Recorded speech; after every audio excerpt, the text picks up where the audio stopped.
but I want to welcome everyone to The Silver of the Sea. This game for Vaesen is from the book A Wicked Secret and Other Mysteries. Vaesen adventures are called mysteries because there is ultimately a mystery that we're trying to solve. Who's doing what? Why is this happening? Typically revolving around some sort of Vaesen, one of these mythological creatures that we are able to see. Now, when we get started, we are all in the city of Uppsala. Uppsala is a rather large metropolitan area in southern Sweden. This is where the society is located. The society is a group of individuals that have the sight, that can see these strange creatures called Vaesen. And I've heard it pronounced Vasen, Vasen, Vesen, Vasen. I'm just going to call them Vaesen. Tomato, tomato. While we are there, we receive a mysterious letter. And let me grab this real quick and I will make it available.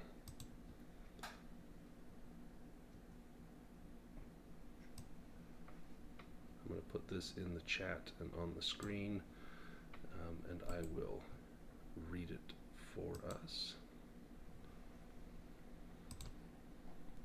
If I can get this off the screen here. To whom it may concern, my name is Oscar Udgren, priest in the fishing village of Fjallbacka. It is with a heavy heart that I write these lines. I am at wit's end with my current predicament, and so I turn to you. I met with members of your exalted order during my studies in Uppsala a few years ago, and now I place my hope in your particular talents and expertise. My best friend and mentor, Vicar Carl Erik Hedqvist, is dead. His body was found a week ago, washed up on a beach in Fjällbacka archipelago. The coroner has identified the cause of death as a self-inflicted gunshot to the head and written it off as a suicide.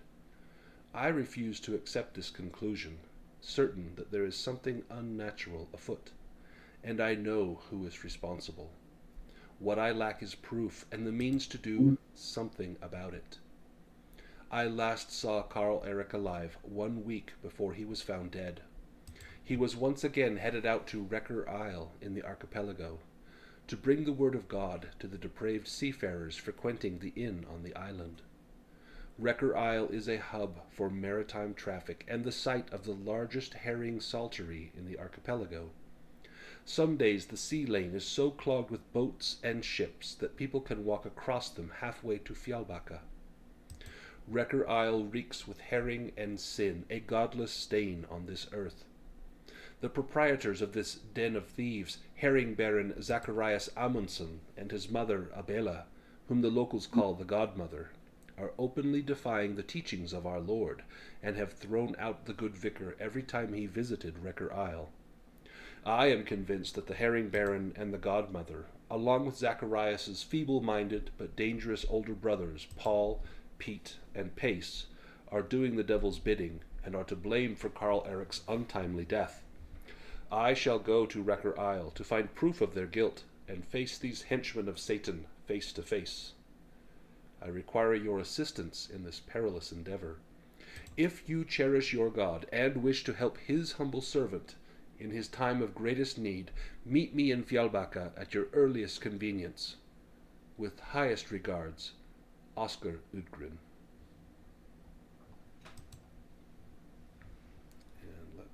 Yep, that's in the chat now. I can also make that visible in the documents. Give me one moment.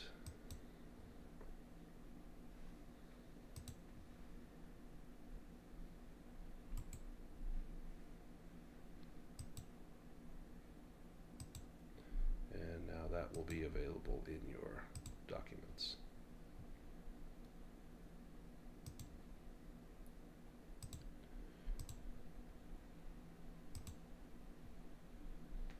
It's quite funny that one of my character takes notes, because I always take notes. So. Oh, excellent. So let me ask you first. Now, do you choose to go by Helena or Helena? Helena. Helena. what is your response to receiving this letter? Um, well, if I read it first, I would show it to the others. I presume we're all living in the castle together. Yes, that is correct. I would show it to everybody over the breakfast table, I guess. And as you discuss this letter from Oscar Udgren, let me ask Astrid, what is what's your 2 cents? What do you piece together from this? What do you think of this situation he describes? He wants us to find out what really killed his friend, and it seems he wants to also confront these people that he thinks are doing the devil's bidding. Absolutely. So, yeah, I think this could be an interesting way for us to maybe find a Vaesen in this town. So you suspect that perhaps there is more at play here than simply man's inhumanity to man. Yeah, I think so. It's curious that he would come to the society with this rather than, say, the police or someone else. Yeah, exactly. So he must suspect that there is something greater in play. What about Johan? As you begin to discuss this around the table, do you have any takeaways from this letter? Well, yes, I suppose it's good to have more work. Really, it seems relatively straightforward. We've got a lot of names, a lot of information. This guy's given us a lot to chew on. Absolutely. And Valentina, what's your takeaway from this? Valentina is definitely very intrigued. I think she is probably thinking about finding Carl Eric's body if she can, and maybe trying to commune with his spirit. Oh, wonderful. And Torin, um, what about you? Oh, yes, I think Torin would be interested in seeing what happened here. Perhaps if there's a Vaesen with vicious intent, he uh, could be reasoned with, and I would suspect that that would be a possible cause of Carl Eric's death.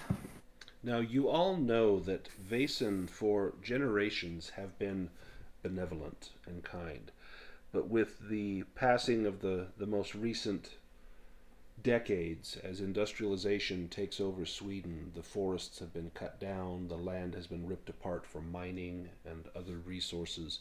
You know that the Vaesen have become discontented and have often expressed that discontent through violence towards the humans that they once worked hand in hand with. Gone are the days when a Vaesen would protect a farm and ensure a bountiful crop in exchange for offerings from the farmhouse.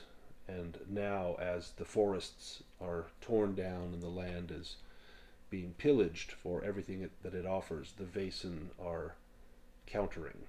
And you think that perhaps there is a Vaesen that perhaps it does not have ill intent to begin with, but this is merely its means of acting out, and perhaps there is something more here that ties into your particular specialty and your drive, Torin, as far as Vaesen are concerned.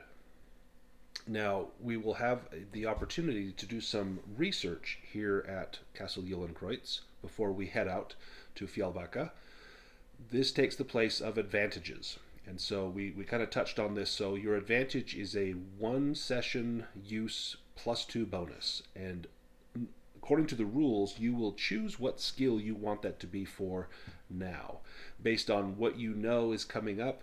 And then you'll give me like a couple sentences, a 30-second little vignette of how you are gaining that advantage. Maybe it is practicing at the gun range, and that will improve your ranged weapon skill, or maybe you know someone from Fjällbacka, and that might improve your investigation, or know someone that knows about this place. Let's start with Torin. Do you have an idea for how you would like to gain your advantage? And then you can put that on your character sheet if you like, or just remember that that's where your +2 is coming from. Yes, I think I'd like to clean the barrel of my rifle and uh, make sure I zero in the scope and take a +2 to my range combat. Excellent. What about Astrid? Do you know what you would do?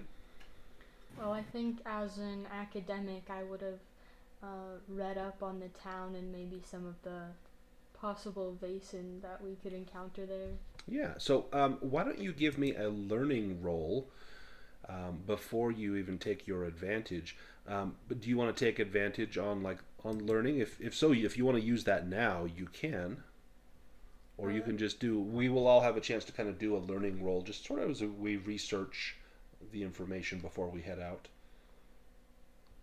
Okay, sure. Do you want to use your advantage now on learning, or do you want to save it for later? Or did you even want to do learning? Yeah, I'm probably putting words in your mouth. I was going to do learning, but I think I want to use it as we get more information about the. Perfect. So go ahead and you can just give me a learning roll now, just as you are doing some of that research as part of your little vignette here, and you get 2 successes. So as you are researching, you know that the fishing village of Fjällbacka was founded roughly 200 years ago and is now a hub for herring fishing on the western coast of Sweden. And that the city has had ups and downs dependent upon the quantities of herring available, a commodity also known as the silver of the sea. Oh. Dun dun dun. What about Johan for your advantage? Yeah, great question. I was thinking Johan would probably follow Torin's lead. Maybe they even have like a little competition or something. Oh, Just nice. practices firing.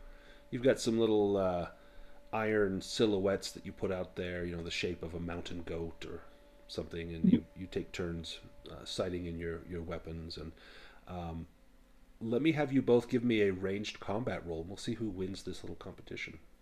Oh, cute.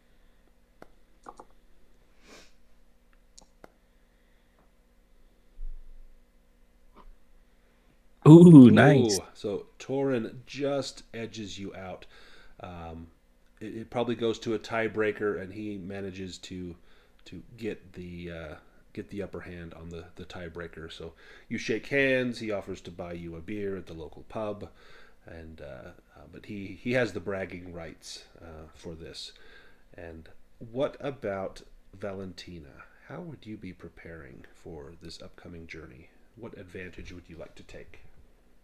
I think she's going to reach out to like a church contact or something and see what she can dig up on both Carl Eric and Oscar. Okay.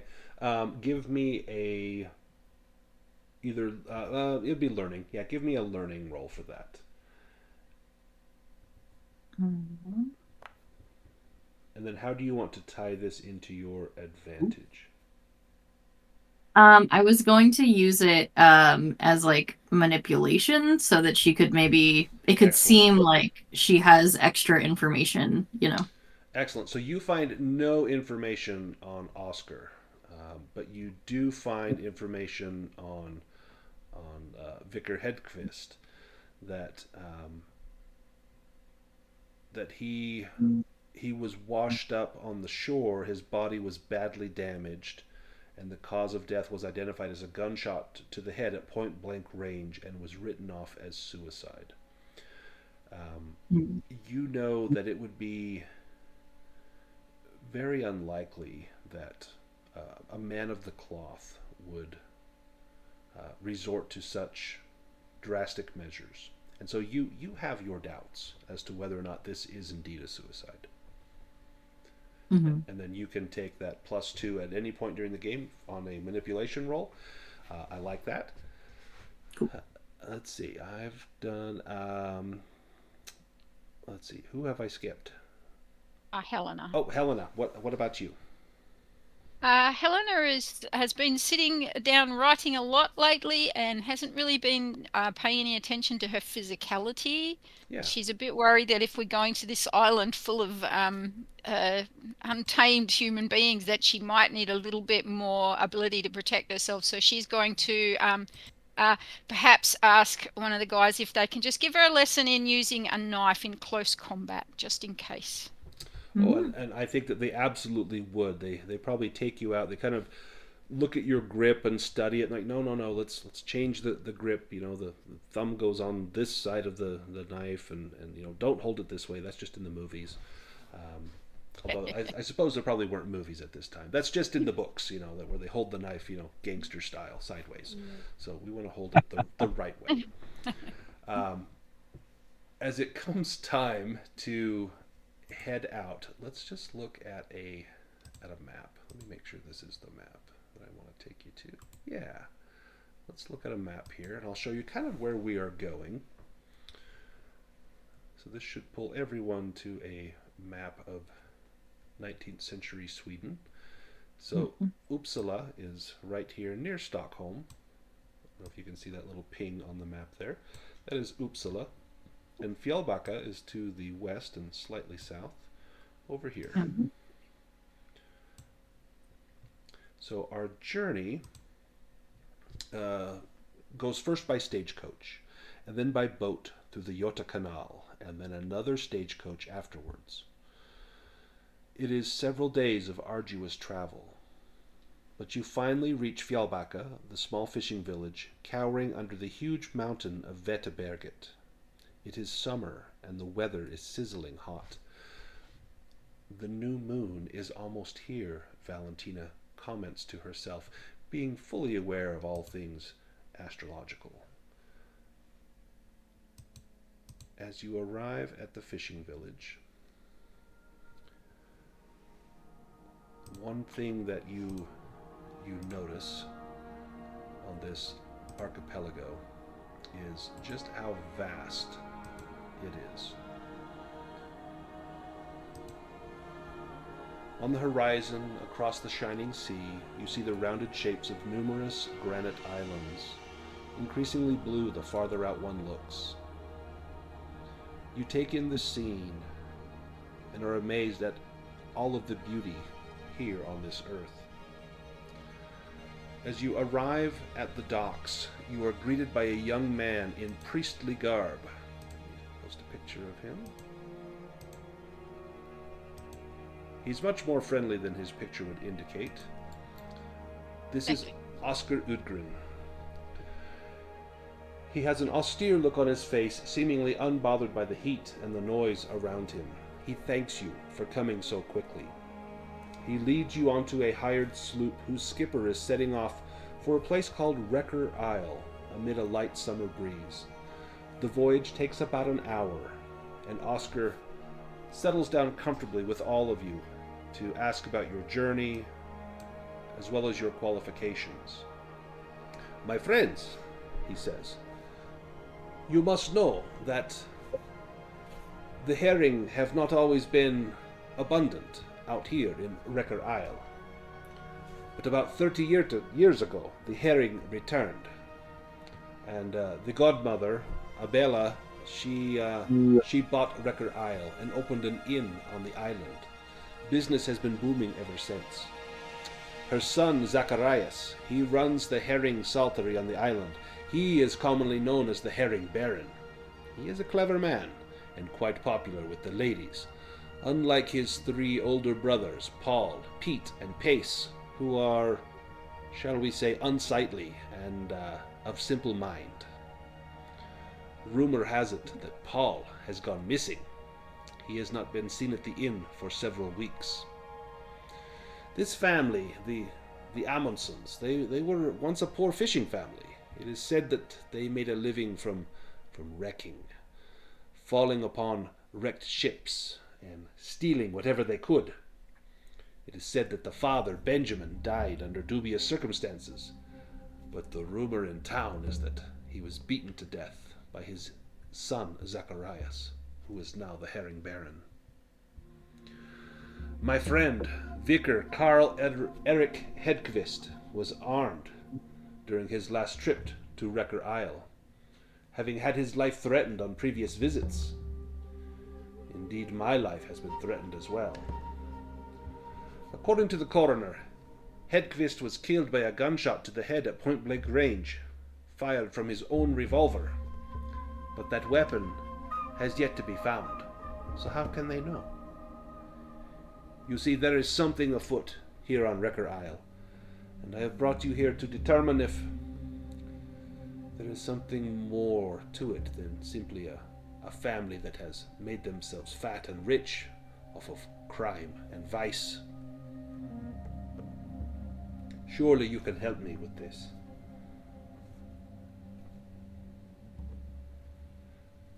Well, that's why we came here. Yes, and I thank you for coming. I will take you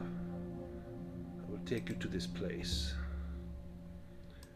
And even from far away, here goes this picture. Even from far away, you can tell that you are approaching Wrecker Isle. You see countless fishing boats and freighters moored far out in the sea lane, bow against stern. You hear shouting sailors and snapping sails, the smell, the sour stench of herring and fish oil spreading like disease in the gentle breeze. As you come closer, you notice first the yellow herring warehouse, absolutely massive for such a small island. Next to it are a few other wooden buildings, also quite large, but still dwarfed by the warehouse. Udgrin points out one of the buildings next to the warehouse and says, "That is the inn where the Amundsen family plies their foul trade. Next to that is their home. They are the most wealthy people in all of the area." The stench and the bustle becomes more and more intense the closer you get. The large dock is extremely crowded. Sweaty fishermen and sailors are hauling barrels of herring and fish oil between boats and the quay.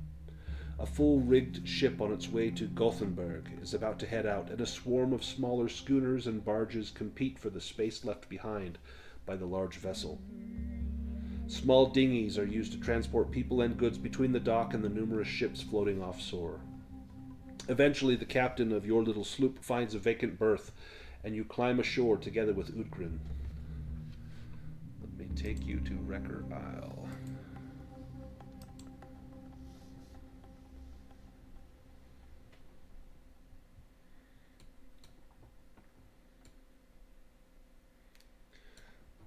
So you land here at the dock. You can see the massive yellow warehouse right in front of you. There's a large home off to the side, and then the inn. And Oscar Udgrin directs you towards the inn. "Come, let us go and see these evil people that run this town." And he looks at you, hopeful that you can help him in this. Before you go to the inn, is there anything you would like to do? I'd like to ask Udgrin. So did Carl Eric? Did he ever make it to Wrecker Isle when he was headed here, or do you not know? Oh, he's been here many times. But the last time he was here was the last time he was seen until his body washed up. He was here 2 weeks ago. Or so the locals say. But they're very quiet about what happened. No one, you see, wants to run afoul of the Amundsens. Helena says, "And where is the body now?"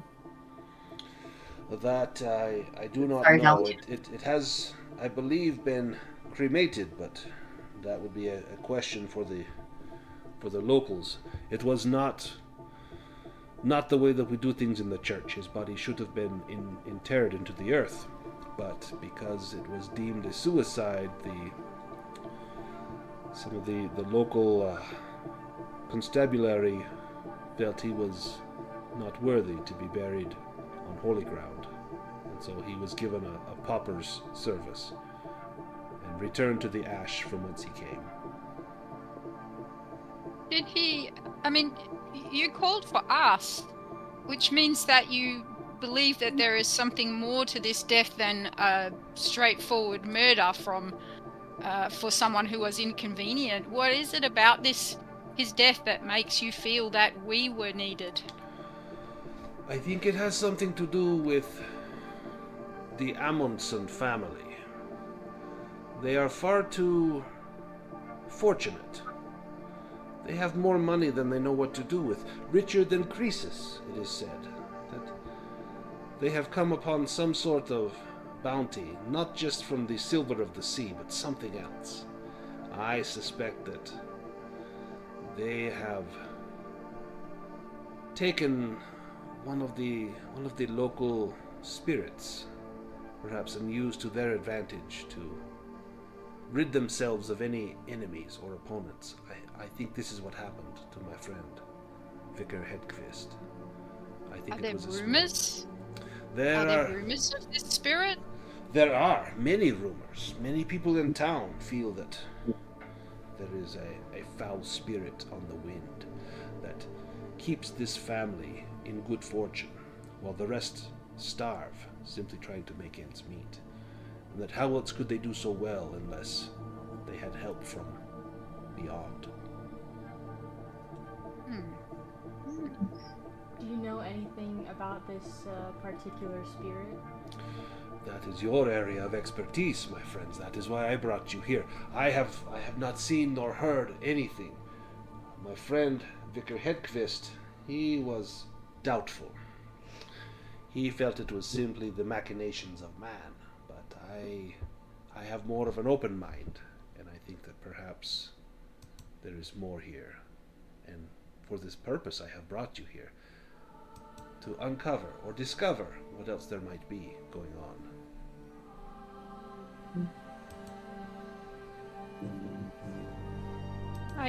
Well, Mr. Udgrin, I will do what I can to see that your friend's death was not in vain. Thank you. I very much appreciate that. Are you afraid for your life? I am not. I do the work of the Lord, and my life will be protected until such time as the Lord calls me home. I have no problem confronting this family, although everyone else in town seems reluctant to even raise their voice to them. I have no fear as such. I commend you on your courage.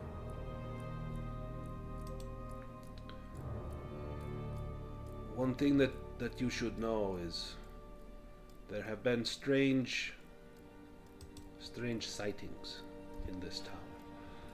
I have not seen them for myself, but some of the locals have reported that they'll see an army of crabs crawling from the sea, their claws reaching for children and the elderly. And then they turn to look at them or to shout, and they are gone. But that sight, that vision that they have of those things, it chills them to their very soul. They are certain that the Godmother is behind it all.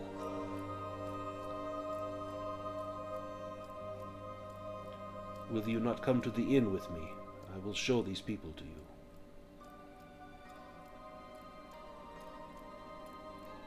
Let's proceed. Well, Yes, he points to the inn. Please come with me. And we go to the inn. This infamous inn on Wrecker Isle is a sturdy wooden 2.5-story building. The ground floor holds a dining room, a kitchen, and a storage room, while the 2 upper floors mainly house the staffs and wealthy overnight visitors in small guest rooms. The tavern on the ground floor is a lively place, almost around the clock. Enveloped in huge clouds of tobacco smoke, sailors sit at folding tables, drinking aquavit and playing cards. Scantily dressed waitresses bearing chicken feathers dance between the tables. On top of a liquor barrel in the corner sits Grandmother Abela Amundsen. And let me post a picture of her. She's got a sour face, if ever there was one. So this is not the godmother, but the godmother's mother. No, Or this is the godmother. Benjamin's. Yeah. Oh my. So this would have been Benjamin's wife, Mm-hmm. and so her children are Zacharias, Paul, Pete, and Pace. Okay. The godmother's harsh eyes scan the room. She has a shotgun in her hand, and she is wrapped Wow. in an apron so stiff that with filth that some say it could stand by itself when she takes it off for the night. She looks at you as you enter, and when she sees Oscar Udgren with you, her eyes squint down and her scowl deepens. She gets up off of her barrel and heads back into the kitchen, speaking with someone. A young waitress comes forward. She looks like she has been worked hard all day. Got a picture of her as well. Her name is Justina. When Oscar sees her, his face begins to beam. As though this is the only light in all of Wrecker Isle. Justina, please, food and drink for my friends. And she offers him a bit of a grin. She looks as though she's just gotten some bad news from the godmother, Abela. Yes, I can get you whatever you like. But I do not have time to talk, Mr. Udgren. And he nods. That's okay. Please, food for my friends. She returns with sandwiches smeared with grease that tastes more like fish oil than butter. And beer for any of you that would prefer not to drink hard liquor. Here in this place you can talk to the guests, or you see that Abela has returned to her barrel with her shotgun in hand. You see two of the brothers, Pete and Pace. They are standing behind the bar. Let me post a picture of them. Oh. Oh boy. Lovely boys. Well, Pete and Pace. As the food is brought out, Justina offers you all another pleasant smile. And Astrid, give me an observation roll, please. Sure.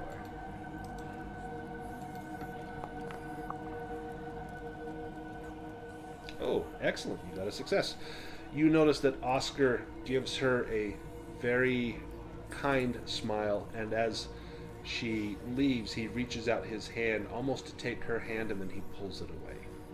She does not seem to notice this.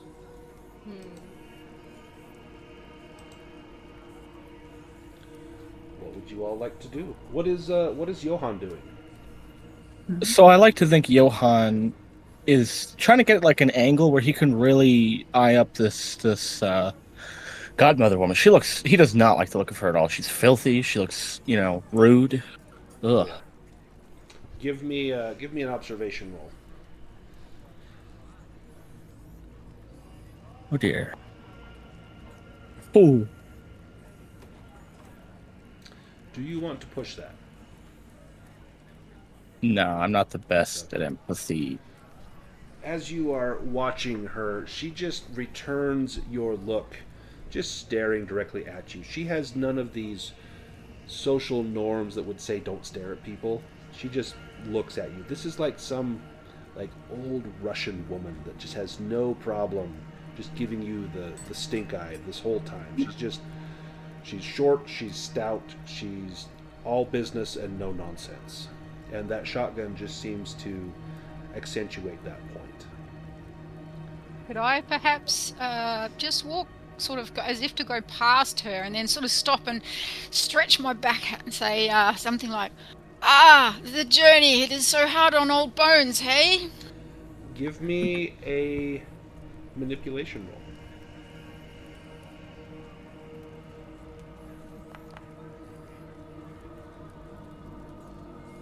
I won't push it. She looks at you. What would you know about old bones? You're as young as they come. Wait until you're my age. Then your very bones will be as hardened as barnacles on a ship's hull. Don't give me this about old bones. You should get out of here now. And Pete and Pace come over. Mother, no, they have money. And she turns and gets off her barrel and walks back behind the bar and starts to polish her shotgun with a dirty bar cloth. I do a little bit of a wry sort of side smile and a shrug back to the others. I tried. Pete and Pace kind of catch you before you return back. You are here with that religious man, Udgrin, yes? Yes. You should keep better company. He merely was our guide. We come to research the history of fishing villages of Sweden. We hear that this is a wonderful, successful village. Give me another manipulation roll. You can add a bonus die, because these guys are not bright.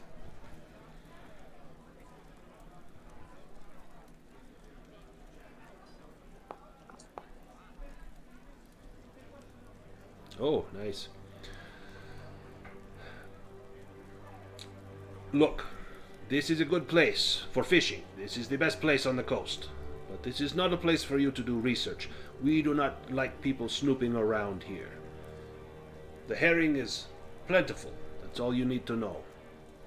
Why don't you go try one of the other fishing villages to the north? We will do so as soon as our ship returns for us. I promise we will not be here long, and we will not intrude on your privacy.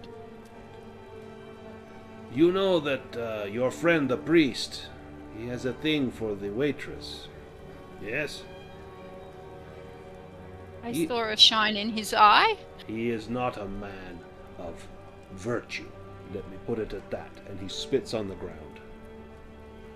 Oh my goodness, are we at risk? Can you tell me more?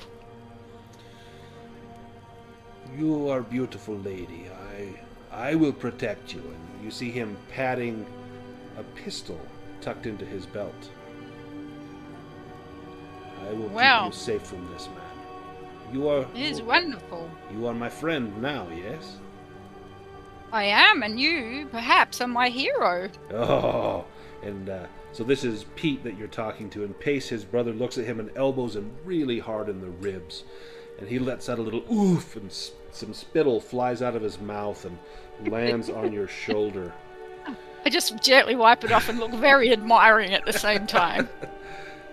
He grins, and you see the big gap in his teeth, and his lower teeth are beginning to rot from tobacco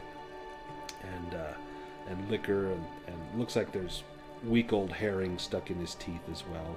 Flossing and brushing has not yet reached this town, apparently. No. Tell me more. What? Why is he not a good person? He was friends with that other priest that came in here. He left suddenly one day and has not come back. And, he was here causing trouble. We threw him out. We've not seen him since. But now this one that you are with, we may have to throw him out as well. He is a troublemaker. But you know, he is a man of God. Is this not a godly village? We worship gods, yes. But look, this man, he is no man of God. My brother, he is a man of God.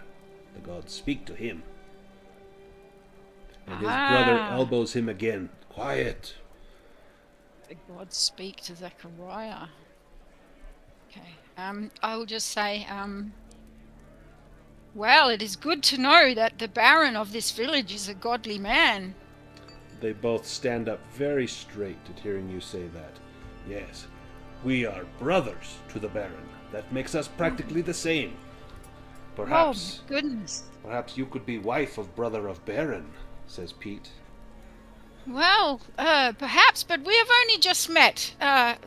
Perhaps as we get to know each other better, that could become a possibility. Oh, of course. Please, enjoy your time here. And he goes over and begins to speak with his mother, Abela, the godmother. I cut my losses at that point. When he was speaking, could I observe him and see if he's telling the truth as far as he believes it? Give me an observation roll. About his brother and about Oscar? Yep.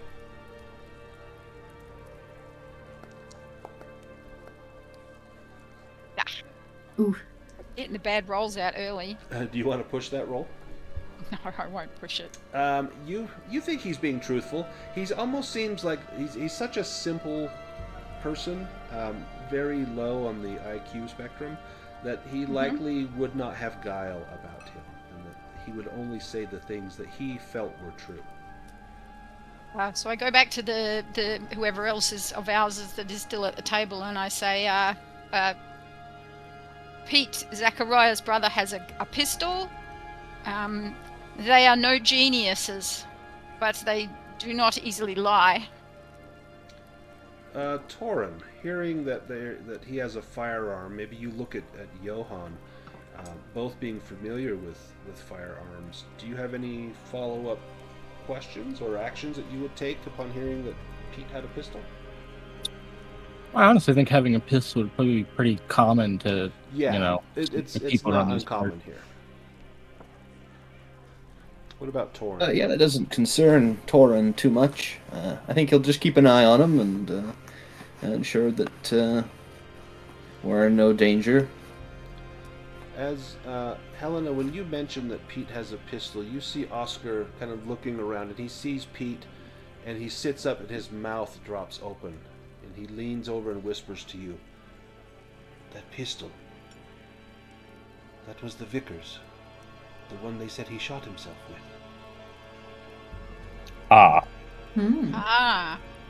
That is a very helpful observation. Thank you. That does change much. Let's go to Valentina. While these conversations are taking place, what is Valentina doing? I think upon, if she caught wind of what was just whispered, but honestly, even if she didn't, she's gonna get up, and walk over to the godmother. And which son is she talking to? Pete? She's talking to Pete, yes, the one that is now infatuated with Helena. Yes. And she's going to just very, mysteriously look at the godmother and go, "Condolences. I heard that your husband recently passed." Her eyes narrow. "It was a good thing. He was a bad man. He regularly tried to beat me. He beat our children. It is not bad that he is gone. Zachariah takes care of us now. My son is the Baron." And then she looks at you. "I hear we are having a wedding between Pete and your friend. Perhaps you and Pace would make a fine couple as well." She says, "Unfortunately, I am already promised to another, and that is the Lord above." "Yeah, but what about the Lord below?" And she kind of cackles a little bit and gets up and walks into the kitchen. Ooh. Well, if you're turning down Pace, I guess Astrid, I guess you're the only one that You're up, Astrid. Pace's bronze medal, I guess. So, Oh, God. what would Astrid be doing while Valentina spoke with the godmother? I think I want to try to talk to the waitress. To Justina? Yeah. She's quite busy, but you managed to catch her in between tables. What would you say?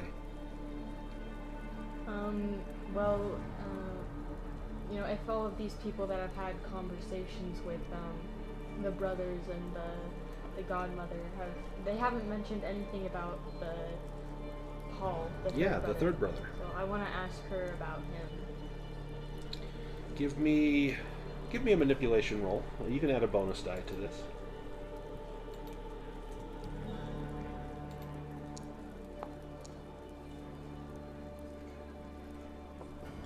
Do you want to push that? Yeah, sure. Oh, wow, yeah. as you ask, she says, yes, Paul disappeared about the same time that the vicar did. No one knows where Paul is. If you ask the godmother, she'll say that he's on a trip to Gothenburg, or if you ask Pace, he'll say that he's ill. If you ask Pete, he'll tell you he's visiting family. Everyone will give you different answers. No one knows where Paul is. Well, what do you think happened to him? Where do you think he is? I think it was Orvar. He's a fisherman that lives in a cabin on Graveyard Isle. He's a regular here at the inn. He's a bit of an oddball. I think Orvar probably took care of business. You see, Paul, Pace, and Pete, they're more muscle than brain. And I can tell. yes, and Orvar, he likes to drink, and he was drunk, and they tried to tell him no, and he offered to go outside with Paul, and we've not seen Paul since. That was around the same time as the vicar, but he was last here, about 2 weeks ago. Is this Orvar? Is he in the inn tonight? And she looks around. He is not here yet. He will be here eventually, though. He drifts in like driftwood. He'll come in with the tide. I see. Well, thank you very much. If you need to find him, just wait. He'll show up. He's a regular. But just be warned. He rants and raves. The more he drinks, the louder he gets. I see. Thank you. Yes. Do you eat those sandwiches that they brought you? Does anyone eat those? No way. No. Do you drink the alcohol or the beer? Yeah, probably. Are you having aquavit, which would be the Swedish distilled liquor, or are you having a beer? Oh, I think he would go for the liquor. The liquor is like turpentine. I mean, you could strip paint with this liquor. It puts hair on the hair that's already on your chest. It is very potent stuff. And you drink it, and you can see why the people here don't mind the smell, because they're all drunk, and the smell doesn't bother you if you're drinking heavily. Everywhere you go on this island is the stench of salted herring, of fish oil, fish being rendered, fish entrails. I mean, it's all there in great abundance, but you notice that as you begin to drink this aquavit, that tends to lessen and become tolerable, if not part of the mystique of this island. Pace comes out and walks over to Astrid, Oh no. and he, so, I hear you and I are soon to be. Where do you hear that? My mother, she says you agreed to it. I've literally never spoken to your mother in my entire life. Well, it was arranged, from what I understand, and he goes to grab your hand to try and plant a kiss on it. Do you allow that? I'll just pretend to cough into my hand. He's kind of forceful. He's reaching out, he's grabbing, trying to pull your hand up toward his mouth. He's got his mouth open like a mule ready to eat an apple. It's all lips and teeth.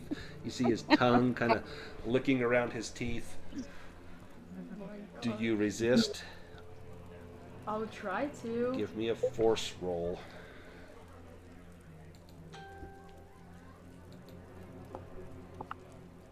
Oh, nice. Yay.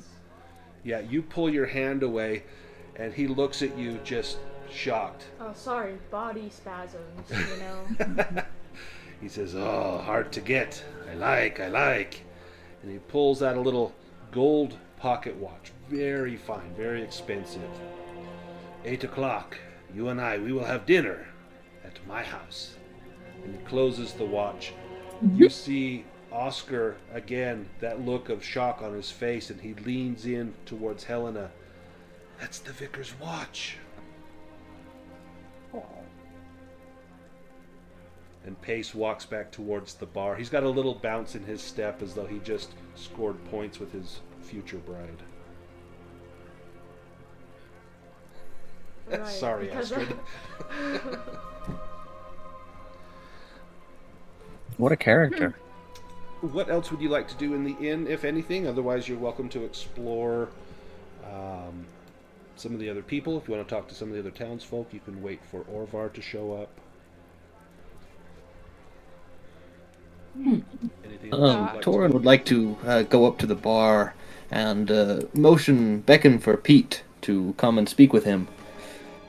And when he has Pete's attention, he'll tell him. So, Pete, I understand that you're a wise man, and if we could come to some sort of agreement, and you impart to me where exactly this vicar fellow, where did his body wash up? And if you'll do that for me, I'll talk you up to Helena, and I'm sure that No, she will be happy to marry you. And he points over at Astrid. She said yes.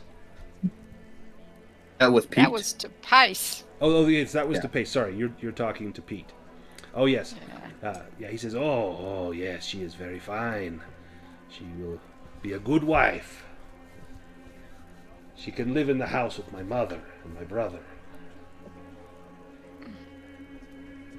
So if you will simply tell me where this vicar washed up on the beach, just for curiosity, then I will do this favor for you.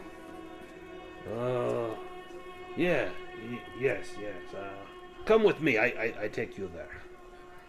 And he takes you through a back door. Do you follow as he's kind of pointing out to the docks? I will cautiously. Perhaps I will motion for Johan to join me before we leave the bar. Does Johan join? I do, yeah. As the two of you go out, he looks a little perturbed that Johan is tagging along. And as you're walking, he mentions out loud something about uninvited guests. It doesn't seem to bother him at all to speak his thoughts out loud like this. He walks you out to the edge of a dock, and the dock is just bustling with people, and there's barrels of salted herring on the dock, lots of birds that are flying around trying to get a bite of something. They can smell the stench of the saltery. And he points a grubby hand out towards a little spit of land, and at the end you can see a small cluster of rocks being splashed by the sea. It's over there on those rocks. His body washed up. I didn't see it, but poor guy. He caused trouble in town. We kick him out, throw him out, and then he goes and shoots himself. I don't know why. Well, if he was a troublemaker, perhaps it was for the best. Yeah. And then he kind of crunches up his nose a little bit, and he holds his hand up, and he blows his nose into his hand and wipes it on his shirt front, and then begins to walk off the dock back towards the inn. What do Torin and Johan do? Yeah, I suppose we would follow him back to the inn. I would, at least. You don't want to leave the girls alone. If Johan's going to go back, Torin is going to... he wants to just look along the shoreline, and he's more comfortable in nature, and he'd like to look for perhaps any tracks or signs that a Vaesen might leave, and just take a stroll along the shore and perhaps watch the water. Perhaps something will show itself. Give me a roll. You can do... normally this would be like observation, but you can do investigation if you like.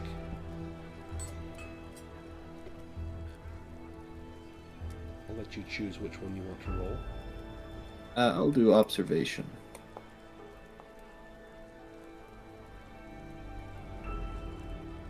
Boy, these rolls. Yeah. Get all the bad ones out now.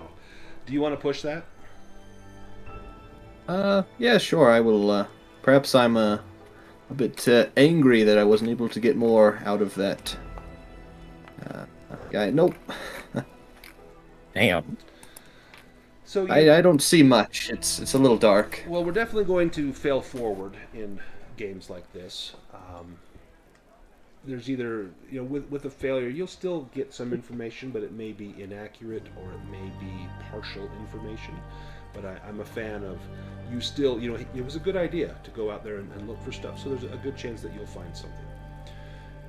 As you are walking along the shore, you see that there are just tons and tons of fish fry, little tiny baby fish, right along the shoreline. Like you've never seen this many fish in one place. Based on the size of this herring saltery and the number of fish they're bringing in, this is like if you took the entire western coast of Sweden and everything that they fish out of here, that's got to be what they're pulling out of this one little village. Like it's crazy how many fish are out here. As you head out towards those rocks, you notice... Sorry. Oh, yes. DM, do you mean they're like in the water, like the little baby fish swimming around in the shallows, just in or the shallows. they've washed up? Okay, so they haven't all washed up dead. Yep. Okay, thank you.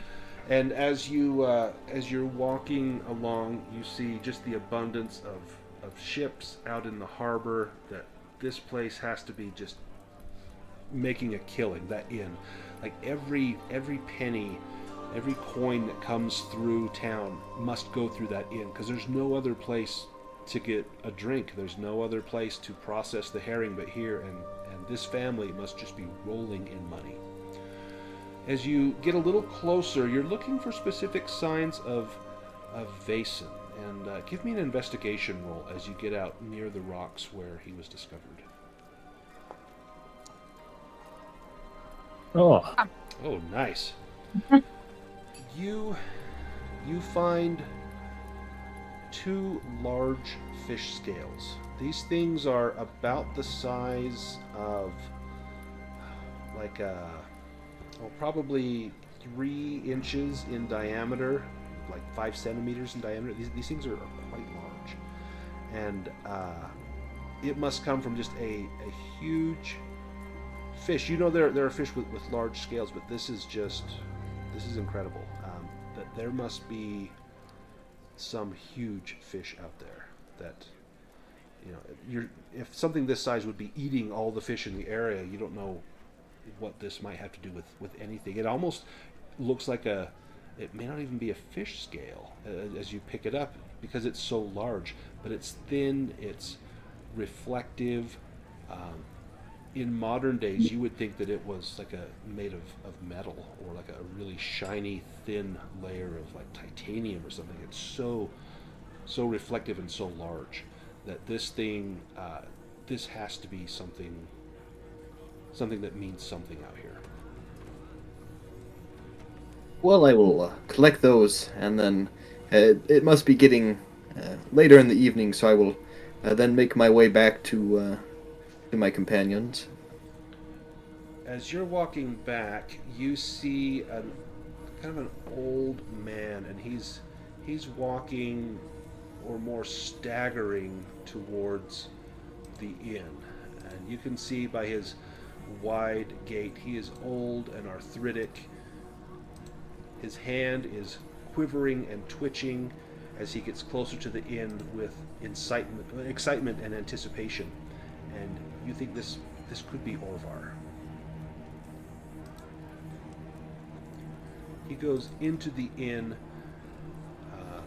This man is something of a local legend. Everyone in the inn, you see him come in, and he looks like Lemmy Kilmister or something. Like he should be playing bass for Motorhead. I mean, this guy is just fantastic. As he walks in, you hear a few people, Orvar, calling out his name, and Justina comes over with 3 tall glasses of aquavit and just sets the 3 in front of him. And before he's even sat down, he's already sipping on one as he's sitting himself down. He looks over at the table with the 3 women and with Oscar, and raises his glass slightly, gets up, staggers over, leans against the table. He's actually got his hands on the back of the chair that Torin was using. And as he staggers, he lets out a little burp and shakes his finger in the air over the table. If you value your life, you'll leave the island as quick as possible. The sea gives, and the sea takes away. Soon it will take you too if you're not careful. The new moon is almost here. His breath reeks of booze. Then he turns around, looking for his table, finds it, staggers over, and grabs another glass and begins to drink. I'm going to follow him over. Give me an observation roll as you follow him over.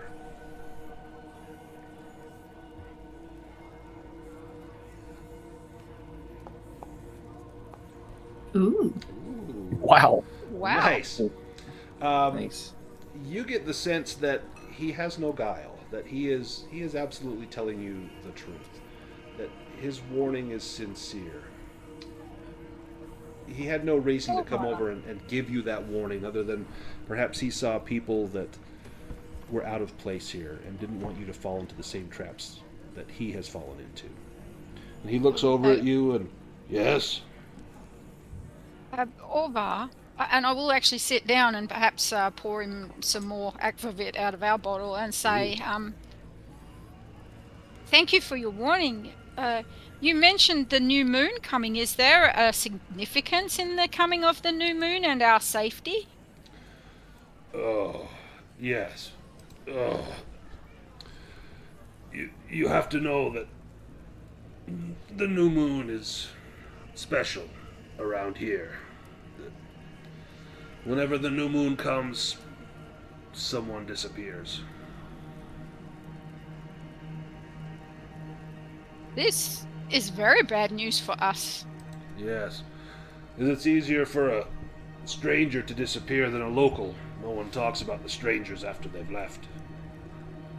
I've heard in the tavern that Paul perhaps has disappeared. Oh. Disappeared. I don't think he'll be back. The rumor is that perhaps you had something to do with his disappearance? Me? No. Look, this is not the place to talk about these things. Tomorrow morning, after I'm sober, come out to my cabin. Bring your friends. We will talk. Thank you. There is we will much keep I should safe. tell you. Yeah, stay safe. Tomorrow is not so safe for you, but tonight you should be okay. Come see me tomorrow.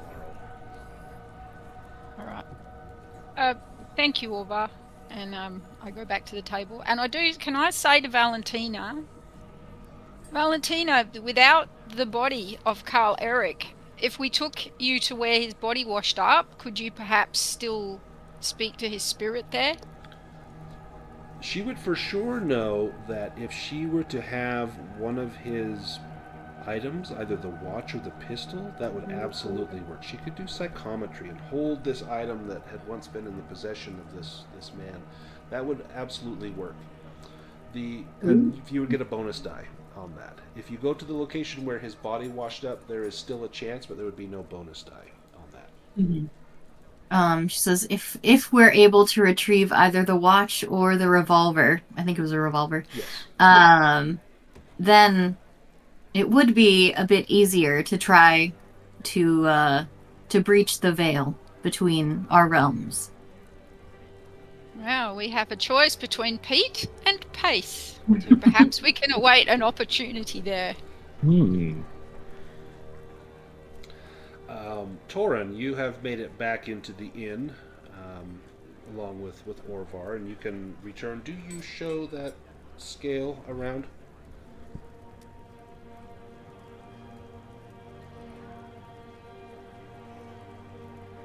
Torin, are you there? Oh, sorry. Yes, now that I'm back at the inn, I will share what I observed on my stroll down the shore, and perhaps I will, sort of secretly, so that it's not in view for everyone, show the one of the scales that I found on the beach. Do you show it to Oscar Udgren? I suppose that I would, yes. As you pass it around, you are all amazed at this scale that you see. And Oscar looks at it with kind of a confused look on his face. What are you talking about? You are holding nothing. And he's looking at your hand, and he kind of reaches out, and his hand just passes right through it. Have you been drinking the aquavit? Well, that's not relevant. Did you eat the Oh, sandwich? don't worry yourself, Oscar. This wouldn't concern you. Yeah, I see nothing. And he begins to look very confused. That clearly here's something that you can hold and touch and see, but he has no sight of it.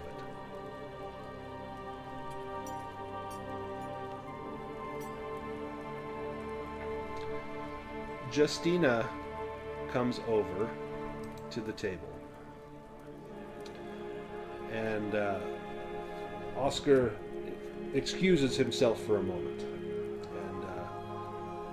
And you see him take a few steps to the side, and he's speaking with Justina. And he is speaking in a rather direct voice. Let me have Johan give me an observation roll. Uh-oh. Ah. Nice. You hear her say the words, "Calm down."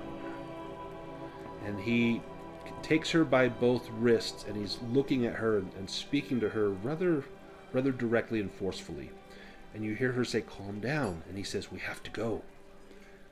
Just then, Godmother Abela comes over, and in a loud voice says, "Priest, you leave." And Oscar says, "No," and has Justina's hands. "Pete, Pace, throw him out." And Pete and Pace come by, their normal gap-toothed smiles gone. Now they have a look of just bloody rage on their eyes. "Yes, Mother." And they both stalk towards him, and one of them grabs his right hand and pulls him rather sharply away from Justina, while the other one just lays into him with a punch.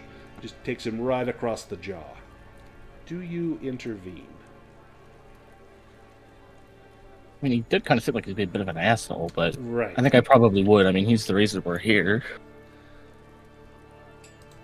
Let me just pull a few tokens out here. So we've got Astrid.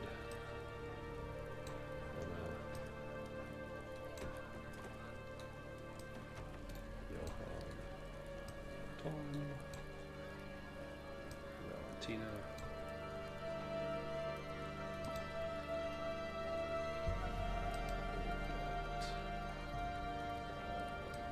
Justina. And Oscar. Yeah. Pace and Pete.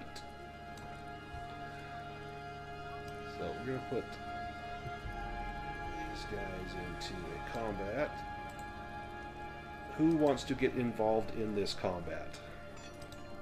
Who gets up to defend Oscar? Oh boy. Yeah, that is terrible timing. Bar fight. Okay. I think Johan probably would. These people have been nothing but rude. Mm-hmm. Anyone else want to get out of your seat and try to defend Oscar? Nope. Nope. What about I suppose Torin would. Lauren Wood? I think Valentina will, but not to fight. She's going to try to get one of those items. Perfect. Ooh, clever. Astrid or Helena? I think I'll stay out of the fight. Okay. I might go over to the godmother and perhaps make another attempt to get her to calm the boys down or something like that. Perfect. I'll put you in the initiative, and on your turn I'll give you an attempt at that. So in Vaesen, you draw cards for initiative.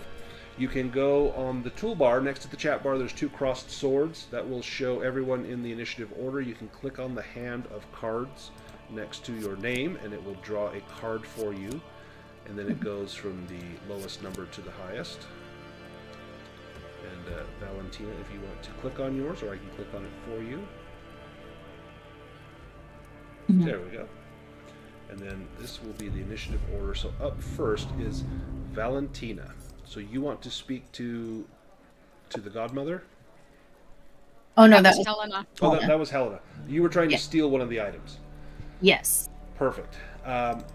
As there's kind of a bit of a tussle here, give me a stealth roll as you try to lift an item. And are you going for the pistol or for the watch? Which one is closer to me? The let's see. The watch would be closer, Mhm. and that was Pace that had the watch. The watch Yeah. would probably be way easier to get. Yep. Yeah. Let's do the watch then. Perfect. Okay. So let me roll his vigilance. And I'm Oh, gonna, you're good at stealth too. I'm going to give him a penalty on vigilance. He's very stealthy. So you got one success, his vigilance. Okay, yeah, you managed to grab the watch in the tussle. You kind of walk up and just brush past him. You grab the watch and pull it, and you are able to unfasten the chain easily, as though you have done this before. You have the watch in hand. Johan, you are next. Right. So I guess important question is which one has the gun? That's the one that's above Oscar, right? Yeah, so Pete has the gun right there. All right. I mean, I understand this isn't a shootout quite yet, Yeah, but good to yeah. know. Yeah, he is Yeah, not I going for the gun. He's just punching. Yeah. I'm just trying to interject. Try to just pull whichever one's hitting him off of him. Yep, so that would be the one with the gun. So give me a force roll.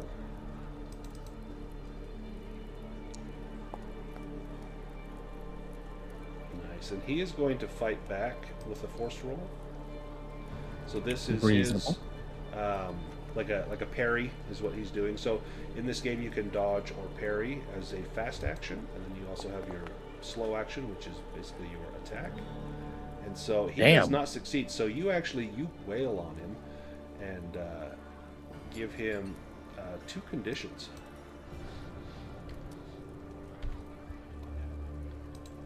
Okay. That Excellent. went better than I expected. Yeah. So so he basically has 3 hit points, and you just took away 2. How did you rough him up? Right. So I like to think he's probably, on top of the priest, or I don't know if they're quite on the ground, but like against each other. I just hit him in the back of the head and probably do more damage than I realize. I'm not Yeah. trying to kill the guy. I'm just trying to get him off the priest, but Yeah, you nailed him pretty good. And he lets out a loud oof, and then he turns around, and he's got just this absolute look of just hellfire in his eyes. Like he can't believe someone had the audacity to hit him here in the inn, and he is going to lay into you with a punch. And you can dodge this, or you can try to parry it, like basically fight back. You'll need to roll at least 1 success if you want to dodge. Or if you want to fight back, that's a force roll. If you want to try to dodge, that is an agility roll. all right. I think I would probably, because he's after me now, not the priest. I was trying to get away from the priest. I'm probably just trying to get away from that. He's a big guy. Oh, yeah. I don't want to get hit by that. Oh, nice.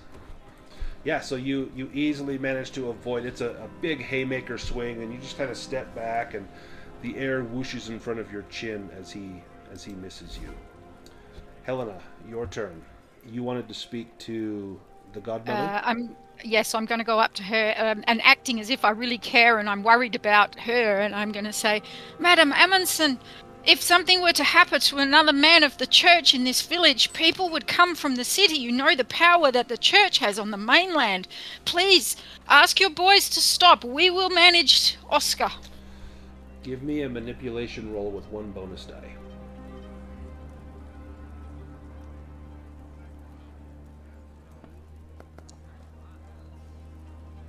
Nice.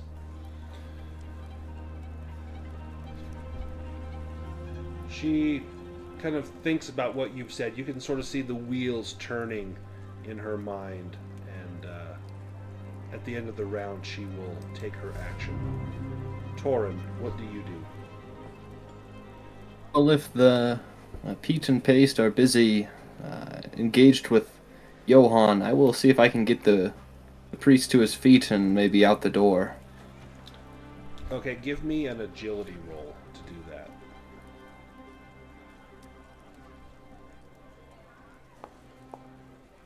Oh. Oh, nice. Nice. Yeah, you managed to pick him up and, come on, let's go. And you just kind of push him out the door. Get out of here. This is a bad situation for everyone involved. Pace, he will look at Johan. Can't believe that this guy had the audacity to punch his brother. And he's going to come at you. And this is the bigger of the two.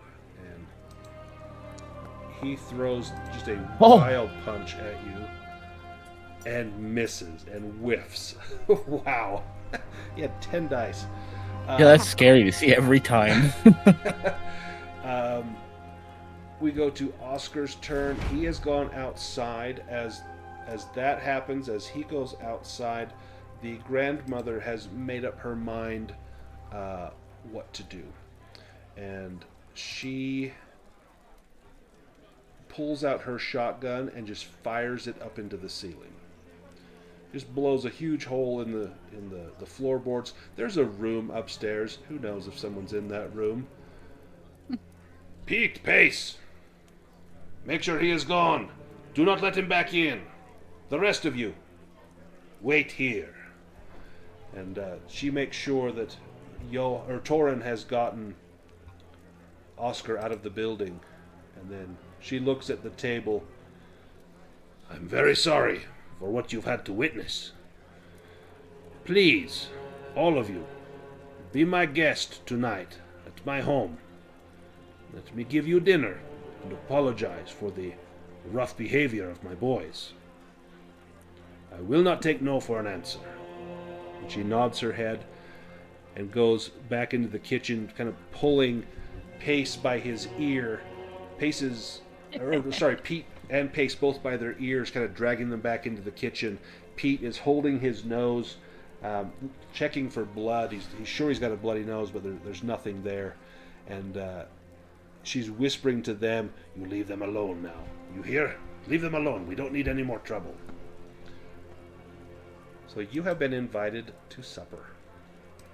Is this the only place where we could stay in town? Like, It doesn't sound like we have a choice now. This is technically the only place that has rooms for rent. You are welcome to try and sleep at Orvar's house if you want, or in the book it says you can even sleep on the ship that you came in on. Yep.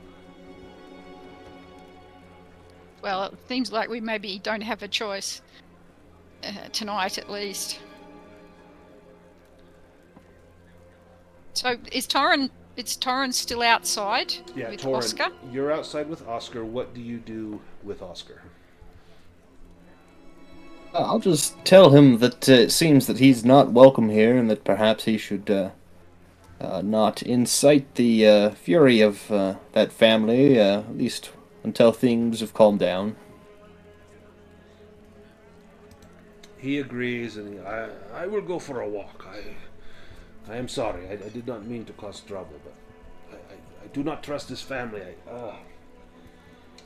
I am sorry. And he kind of clasps his hands together as though asking your forgiveness, and he turns and begins to walk along, and you can see that he's holding his head down as though he is ashamed about what has happened. Give me I'm just going to note, I just want to note which direction he went in case something is to happen. Yeah. He goes north along the shoreline. Hey. You, throughout this whole ordeal, you get the sense that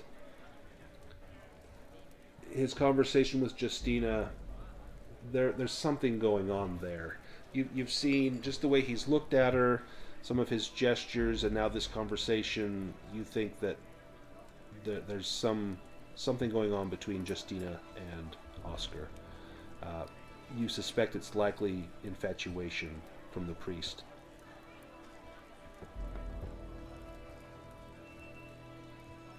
As the evening time rolls around, do you take them up on the offer to go to dinner at their home? Yes, I think we should. Before that takes place, does Valentina want to do her seance with the pocket watch? Yeah. Before Pace notices that it's missing? Do we have rooms upstairs? Perhaps we could do it somewhere a bit more private. I think it has to be on the, Valentina says, it should be close to the spot where the body washed up. That would probably be the best. Do you want to all take a walk down there before dinner? Yeah, so I'll say to the godmother, we would like to, we'd just like to orient ourselves in this beautiful village. We will perhaps take a walk along the shore before dinner. As you head down there, it's not yet, the sun has not yet begun to set, but it is starting to get close to that time. You've got maybe an hour left of sunlight, and many of the ships have departed, either out to anchorage or to go out fishing again, sailing through the night. You reach that point of land, and Valentina, you have the pocket watch in hand. If you want to do your medium talent, this is, you use your observation, and I'm going to give you 2 bonus die, one for the watch and one for being in the location where this happened. You make an observation roll with 2 bonus die to perform this seance. Try and contact the dead. Extra successes provide more information.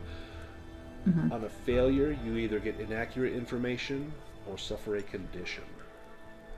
Do I also use the skull? Yes, that will give you another bonus die. Okay, awesome.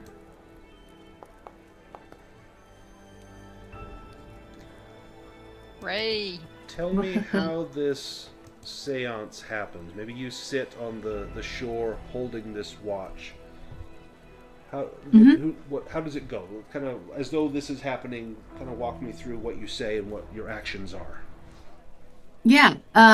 So is it like a flat shore, or is it sort of like on a slight, like, are we a little bit above the water? You are like, you're a few feet above the water. It's a very rocky shore. So there's not a sandy beach. It's just kind of dark, craggly rocks. Okay, cool. I think she kind of like finds, I mean, they're all probably wet rocks because the water is brushing up on them. But she sort of just like sits down on a spot, lets her feet dangle off the edge of the rocks, and is holding the watch in one hand, and the skull in the other. And I think is just whispering a lot of things kind of to herself, and then holding the skull like up to her ear where the mouth is, and kind of like listening to like what potentially is coming out of the skull's mouth. Nice. Do you ask any specific questions? That is a good question. Yeah, she probably is like, well, gosh, what was his name? Carl Eric? Right. Carl Eric, can you tell us what happened to you? You hear a voice. At first it sounds like the rushing of the sea and the sea breeze. And you hear a voice whispering of sadness and fear. And the voice tells you, "You are in grave danger. I came here and accused the family of doing the devil's bidding. I came back after they threw me out, and I was beset by the 4 brothers, Zacharias, Paul, Pete, and Pace. They overpowered me, dragged me into the warehouse, and stuffed me into one of those barrels. 2 days later, I felt myself being rolled onto a ship. After several hours, they removed the top of the barrel. They did not know I had my pistol in my boot. I opened fire. I hit one of the brothers in the shoulder. I was surrounded. Rather than succumb to whatever they had planned for me, drifting out there on the sea, I took my own life. And now, my soul is damned because of this. You are in great danger. And Johan, give me a vigilance roll. Uh-oh. That's always a scary thing.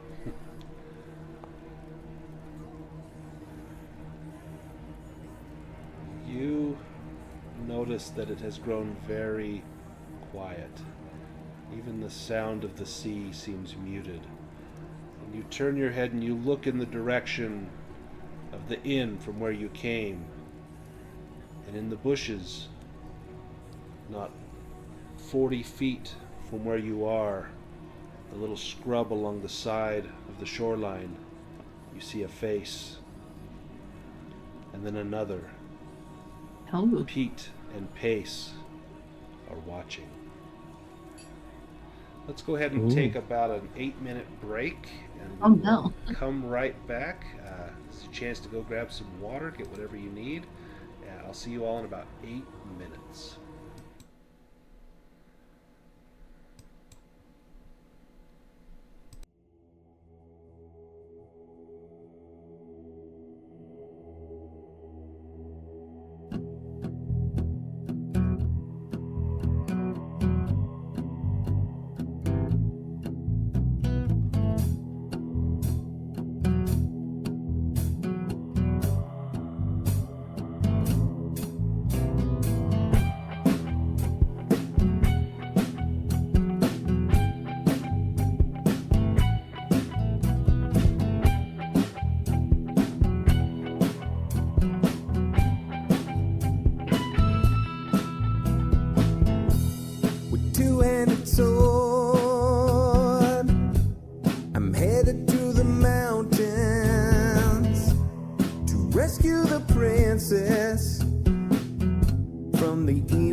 Illuminates the enemy.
charged through the open gate.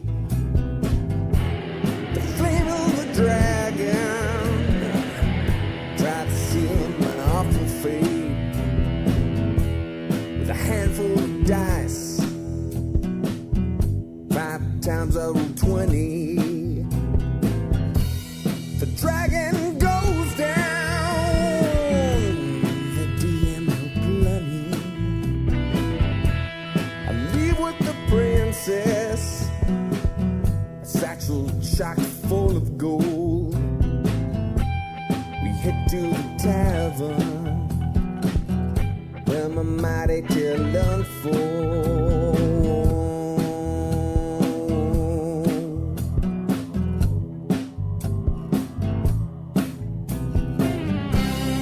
Crafted from numbers on living paper. I skip from the mundane to a naval caper. While in real life, my fate isn't spoken. Hero roll of the dice and my fate isn't spoken.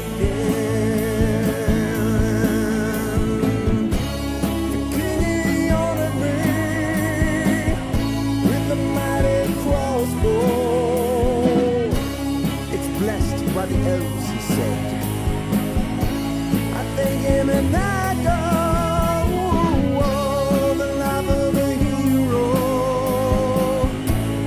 struggling to stay alive. It's worth all the hardship though, 'cause now I'm a level 5.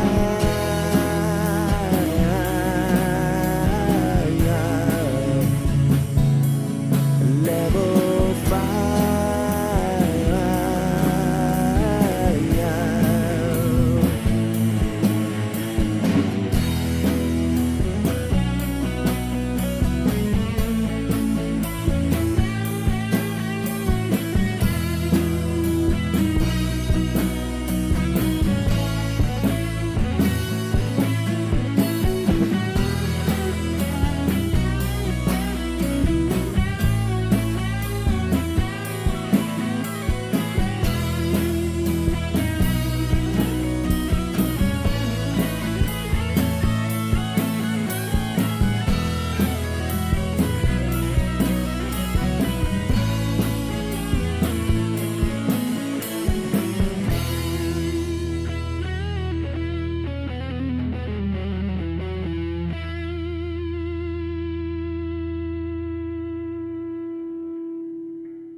All right, are we back? I am. Looks like most people are muted though. Oh, perfect.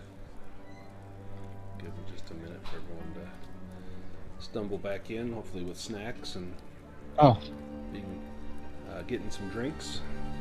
Hopefully not a piece of bread with greasy butter that might have been fish oil. yeah, ideally not. Yes. That was truly horrible. Right. Oh yeah. I've had some bad things in my time. Vegemite is one of those, Tina, but I would rather Everybody have always that. uses it wrong. You've got to just have the tiniest, like a pea-sized bit of Vegemite spread over the whole piece of toast, and then it will be delicious. Oh, you don't want like a nice, layer on there? No, Like you frosting don't a smear cake? it on.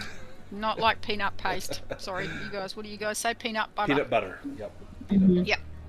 Yeah, just a tiny little bit, and you can, if you put it under like a fried egg or something, just a tiny bit of Vegemite, really good. I like you, Tina, but I don't know. Maybe if I had It some, if it was either that or some of this bread with greasy butter, I probably would take the egg. Well, it just, I guess it's a bit of a umami flavor. Yep, You just don't it's overdo it. Definitely an acquired taste, and I'm sure we've got some strange food here that you would find unpalatable as well. My sister-in-law went to live in Kentucky, and she said she couldn't get over how all the cheese is orange. Oh, right, yeah. Um, That's pretty much every American cheese is going to be cheddar in some form, or something with peppers. But yeah, everything is orange, and especially you get that processed stuff that will survive a nuclear blast. It was cheese in a former life. Yeah, that's just not good. And pie, so much pie, she said. Oh yeah, well that's the best part. I don't know why that's a downside. Well, it's not a downside. She just and she said it's the only way they eat pumpkin. Yep. Oh, Yeah, I think you might get it once in a great while in some sort of like a stew, but mostly it's sweetened in a crust. Is about the only way you get pumpkin. Speaking of pumpkin-headed things like scarecrows, we've got these two brothers staring out at us from the bushes. and we're doing some weird shit. Yeah, and they have seen what's going on. They saw the weird. We can't just sort of hold. Astrid and I can't just sort of hold our skirts out to cover up what Valentina's doing or anything like that. And you're holding a skull and a watch, and Oh, yeah. Their watch, well, not theirs, but in their possession recently. right. So how does Johan respond to seeing the two boys? I mean, they're just watching us. Yeah, they haven't Sorry, done go on. anything. They're just sitting in the bushes. Yeah. casually. I'd probably just take my gun out and just like hold it in front of me, not like out, just like by my side, like a You're not pointing it at them. I see you. Yeah, I'm just telling them I see you, basically. They stand up and begin to walk back towards the inn, and Pace yells out, "Quit sticking your nose in other people's business! You'll let it up if you know what's good for you." And he kind of gives you a little look, shaking his fist at you, and then his brother kind of takes him by the arm and drags him back towards the inn, and you can see them whispering to each other as though coming up with some sort of dark plot or something. This is bad. They're going to tell the godmother. Very, very likely. You've got about an hour before dinner at the inn, or at the home of the Amundsons. Anything else you want to do? Oscar will definitely not be able to stay at the inn tonight. He is not welcome there. He will need to find a different place to stay. He is more than happy to sleep on the boat that brought you all here, the little sloop. Is there like a Do we actually have Oscar with us now? He had gone for a walk. He comes back about the same time that you finish the seance, which is good because he most likely would not have approved of that. What was that, Astrid? Is there like a town library or something? No, in fact, you would be surprised at how few people here actually know how to read. Oh, okay. Got it. There's definitely not a library. If anyone has books, it's probably the Amundsons. Okay.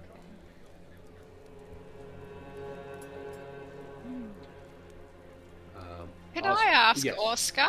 Yes. Oscar, it's obvious you have feelings for Justina, but why today did you bring it to another level? What are you afraid of for her in specific at this time? He turns pink with embarrassment. Yes, I have known her most of my life. We grew up together, Justina and I. She is here seeking work, and she ended up in this horrible place.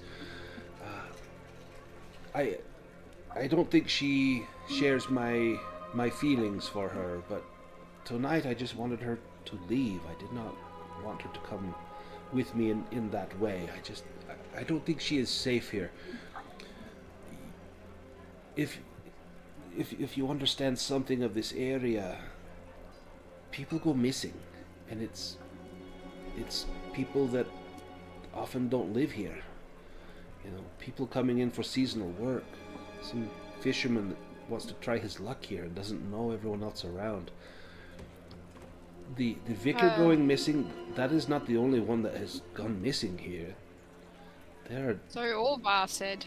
Yes, there are people, it seems like every few weeks someone goes missing. They're talked about for a few days and then no more. Oh, you know that you brought us here on this quest, and then you endangered our quest by your actions. And he looks down at his hands, kind of rubbing his hands together. Yes, I know. I am sorry. When I came back into this place, I felt compelled to get Justina out of here. I should not have done that. I beg your forgiveness. And he looks up at you, hopeful that you will forgive him. I look to the others and I say, I understand your concern for this young woman. Perhaps you might make sure she is safe. I'm not sure that we need you to go along with us as this becomes more dangerous. Would that be right, folks? Yes. Tonight, when she is done working, I will make another attempt to get her away from here. I think it is best if I do not accompany you to your appointment tonight. I know I am not welcome in their home or in the inn, and it would only trouble your investigation. It would muddy the waters. And so I will stay away. You speak wisdom. Thank you. And he wraps his arms around his body as the night chill begins to set in, and tells you he will sleep in the little sloop tonight that brought you in, and he points at it, and you know where it is, docked in one of the small berths on the dock. And should you need a place to stay or to find him, he will be there, and he will try to get Justina there as well, and then perhaps in the morning you can all sail away.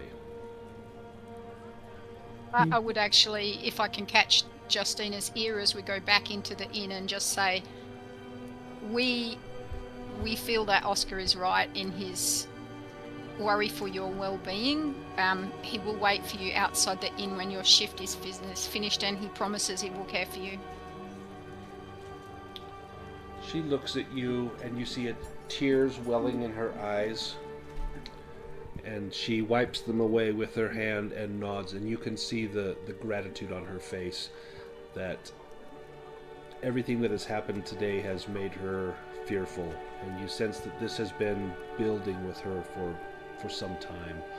She's only been working here a few months, and she feels as though Pace and Pete have been getting a little too comfortable around her. Yeah. Okay. And so she will gladly take this opportunity to leave. She will get whatever meager belongings she has, and she will meet Oscar at the ship. Good. What does the godmother look like? Have Pete and Pace come back and reported to her by the time we get back? She is not there.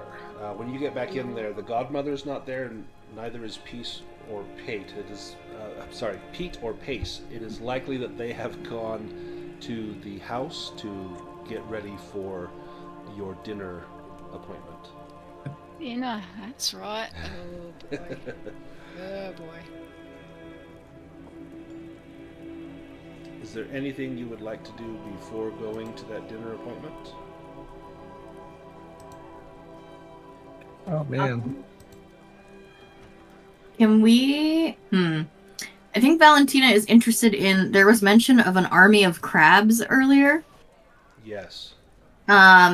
Maybe she's just kind of hanging out, like, in the tavern part, just seeing if she can, like, overhear snippets about the crabs. Give me an observation roll with a penalty dice. So just put a -1 in the little bonus dice. Oh, no. Let's see. Observation.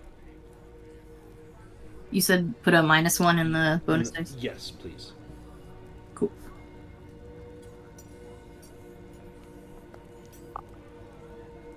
Oh, you got it. Sweet. Yeah, in fact, they're not talking about the crabs, but you hear a few people talking about strange dreams that they've been having over the past 2 nights. And one person mentions a terrible dream where he was washed up on a strange island. His ship had sunk, and as he crawled up onto the island, all of the birds, the shorebirds that lived there and nested there, descended upon him and pulled him to pieces before he woke up in a cold sweat. And someone else says, yeah, I had a dream too. I was drowning. They had fallen off of the dock, and as they tried to swim to the surface, the kelp and the seaweed on the seafloor reached up and tangled itself around their legs and began to pull them down into the depths. And try as hard as they might, they could not kick free, and they finally looked down, accepting of their fate, and they saw a pair of eyes looking up at them through the seaweed as the weed drifted back and forth like some sort of shroud. And hearing these things just absolutely chills you as you wonder what's in store for you tonight. Mm. Anyone else want to do anything before dinner?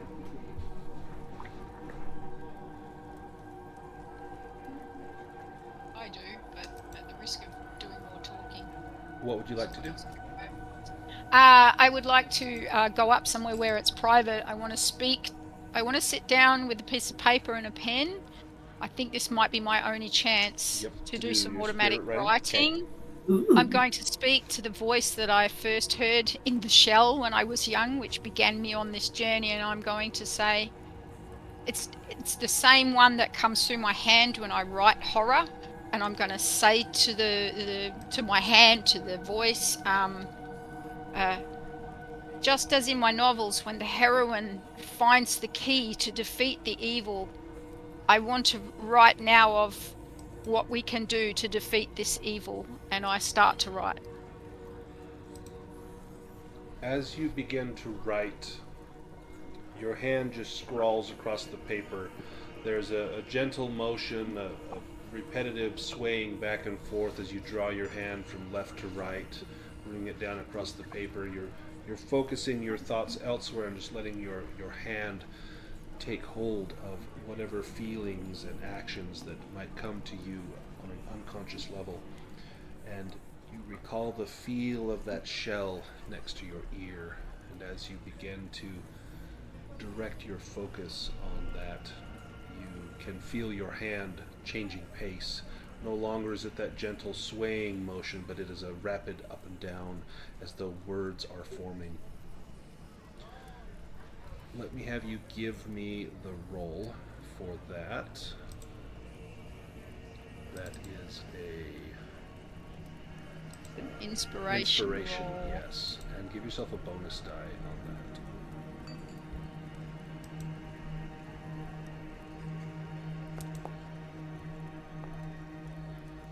that. Nice. As you begin to, you feel the writing cease, you open your eyes and you look down at it, and you see the words that at first it's difficult to see, but it's there plain as day. It says deep reef, and you've not heard of this deep reef, but there's something about great danger and child of the sea and sacrifice upon the new moon. You don't know what that might portend, but you feel as though there is definitely something supernatural going on here. This is not simply a family with aspirations willing to do whatever it takes to get ahead, but there is something driving them or motivating them. This child of the sea, you don't know what that might mean, but you know that there are many Vaesen tied to the sea, and that perhaps one of them has begin to grow more and more hungry, requesting more and more offerings or sacrifice on a monthly basis, perhaps on the night of the new moon, in order to keep the herring here in this area to allow the Amundsen family to prosper. And perhaps they have gone to great lengths to satisfy whatever spirit is causing this to happen.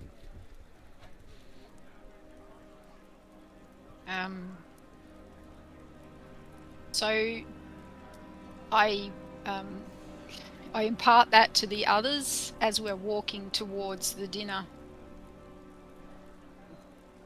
I don't really know what this will do to help us to understand, but at least we understand that there is a sacrifice being made and that's why people are disappearing, and that these people that we're about to go to dinner with are at the base cause of that behaviour. And that there is a child of the sea, but I don't know who that is. Yes, Or well, what I that mean, that means. could be the most important part. You know, some kind of name. That's something we can at least use to get more information. Yeah. That might be just terrorizing the villagers and their dreams. Yeah. Now, If this, they think we are to marry into the family, would they perhaps share more if we act like we think it's a great idea? that's a great investment in information. Which of you is willing to marry one of the brothers? Or is Oh, it I'm not a going to double actually wedding? marry one. I think I'll leave that to Helena.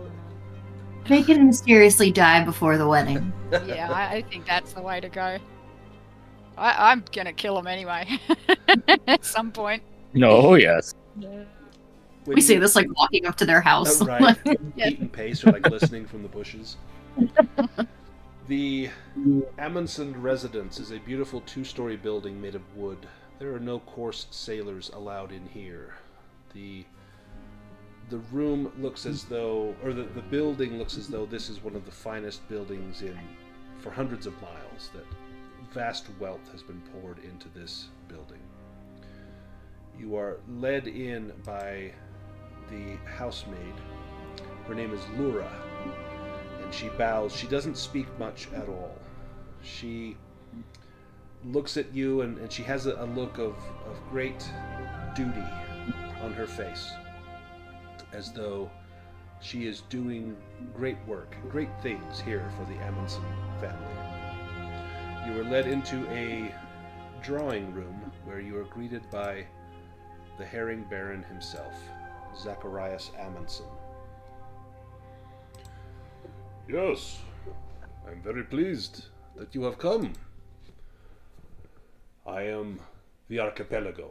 I am Fjallbacka. Everything you see here is because of me.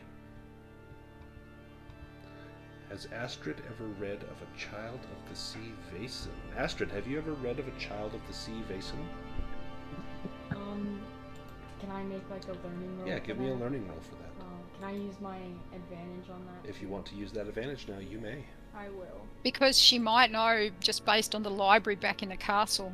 Yep, absolutely. This may be what she had been studying up, and now the pieces are starting to come together. Oh, look at that roll! 10 dice and you got I one know. success, but that is all you need. You have heard of a sea child. Let me grab my book real quick and see what information I want to impart. We still don't know how to get this thing. Beyond getting these guys.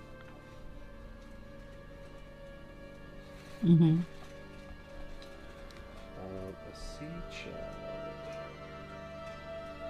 You know that the rumors of the Vaesen known as sea children, that these live in a palace at the bottom of the sea.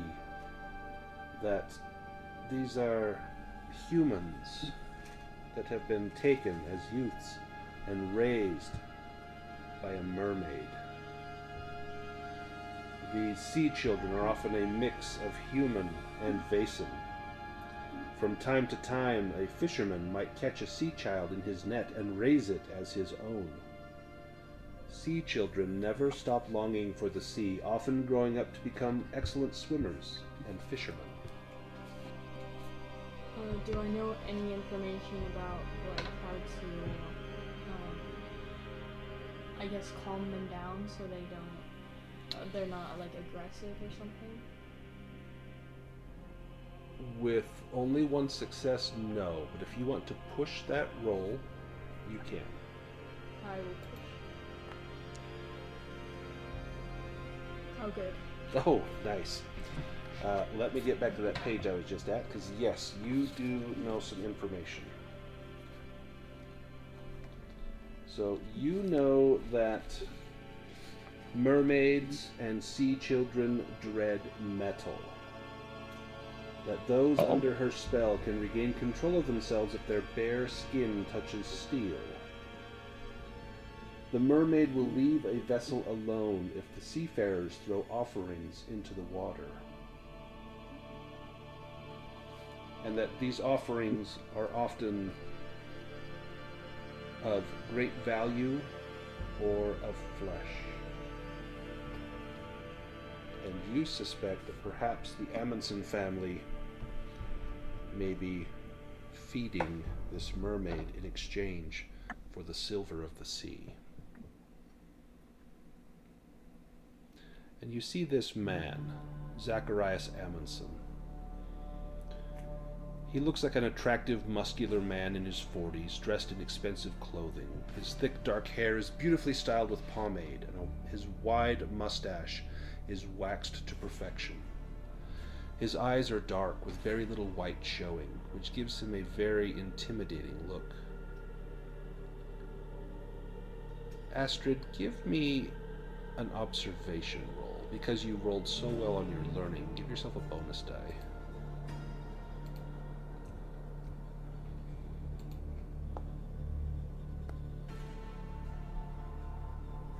He is wearing a great deal of cologne. Very nice cologne. You can smell him from several feet away. He has gone to great expense to make himself look like a powerful man, smell like a powerful man. He just exudes that sense of power. Zacharias is friendly and welcoming, but he definitely wants to know what business you have on the island. He gets straight to the point. What is your business here on my island? And he's looking right at Astrid, because you're getting in close enough and you've caught that scent of cologne. What's the smell on the cologne? It is spice, clove, and other very musky, masculine scents. Do you want to push your observation roll? Yes, I'll push it. Oh.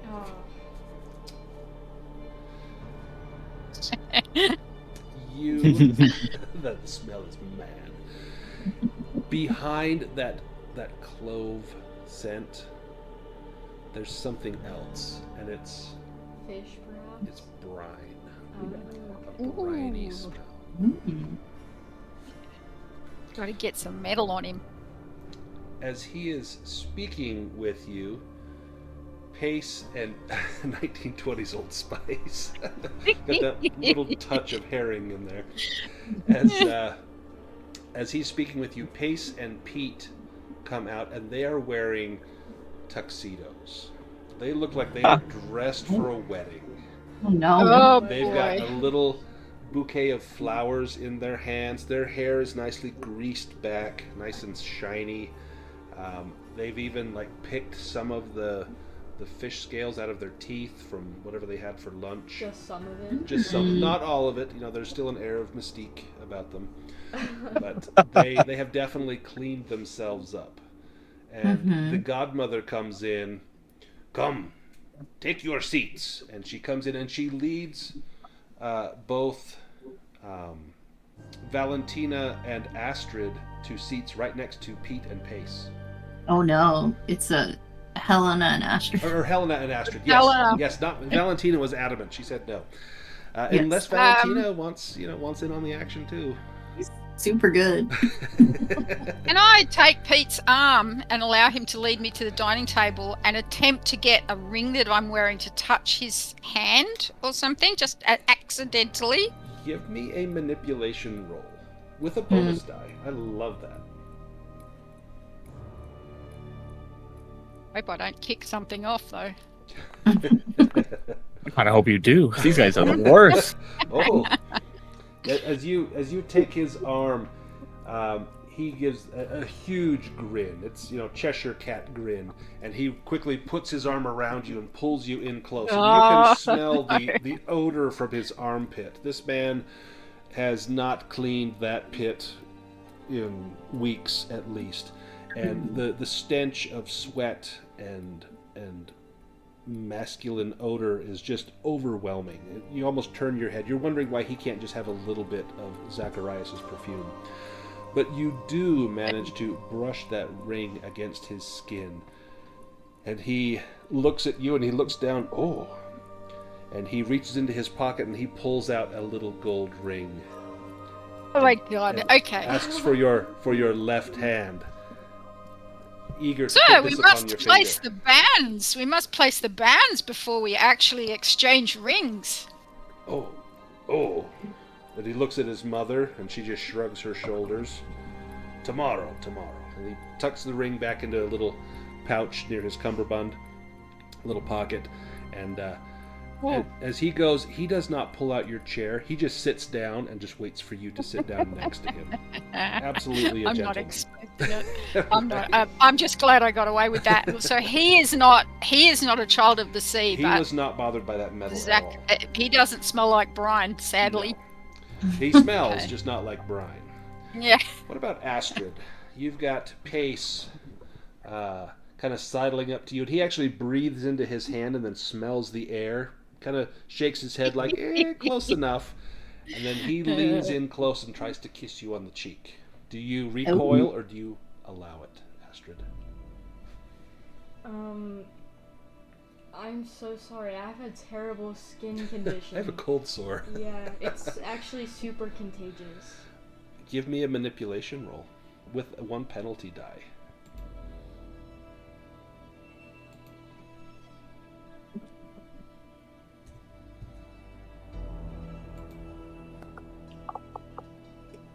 Oh no.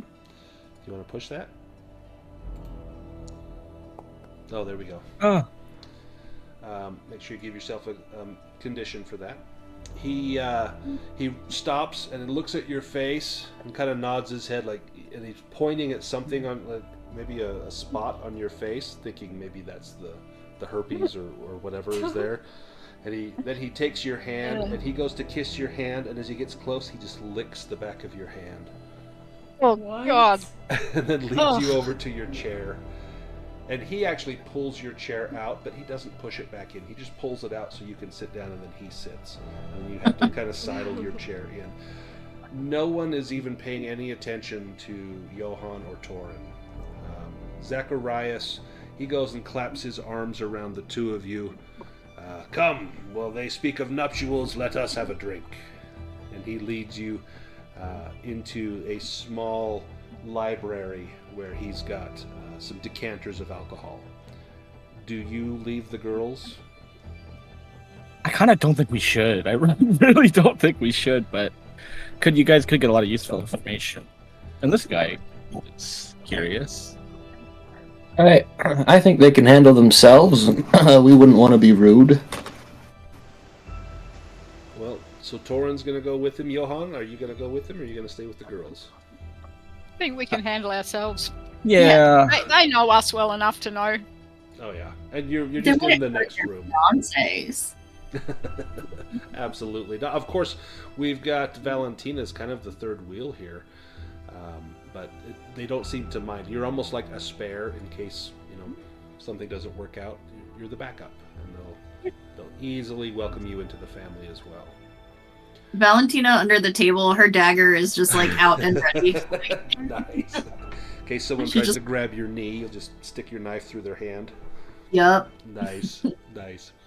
The boys, as you get into the drawing room, Zacharias pours you some liquor and offers it to you. This is not the aquavit that they've got in the inn. This is actually Highland malt whiskey. This is imported and very expensive. Mm.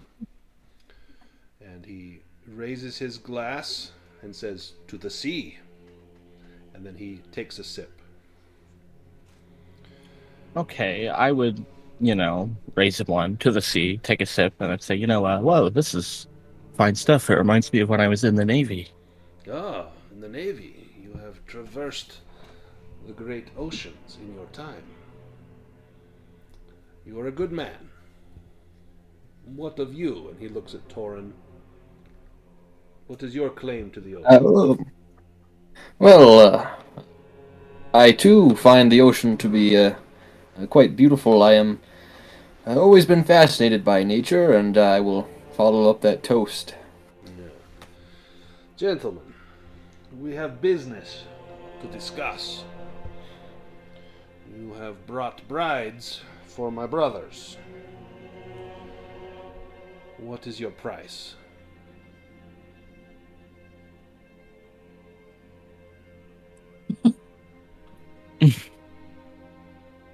How much do you want for them?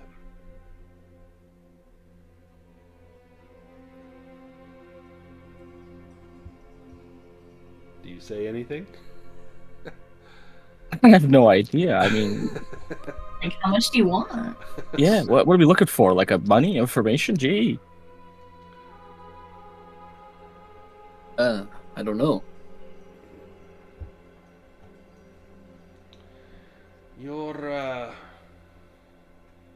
There are 3 girls and only 2 of my brothers. My brother Paul, he is away. He's abroad selling fresh herring in the Mediterranean region. He will not be back for some time. But perhaps we could use Valentina around the house. She would be of great use to us. Can she indenture to us?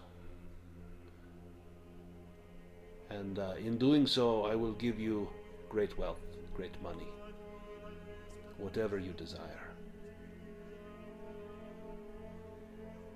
Yes, well, you do certainly seem to be the cultured one around here. Yes, my brothers, we are not alike.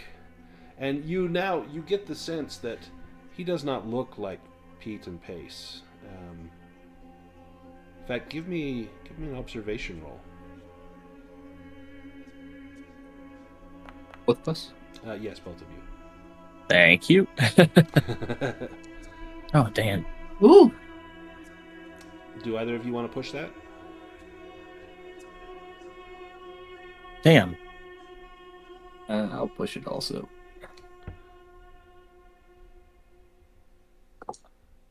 Nice.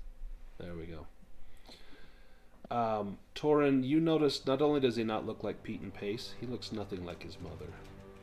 He has a Mediterranean look to his skin, whereas the rest are very pale with the Scandinavian skin tone.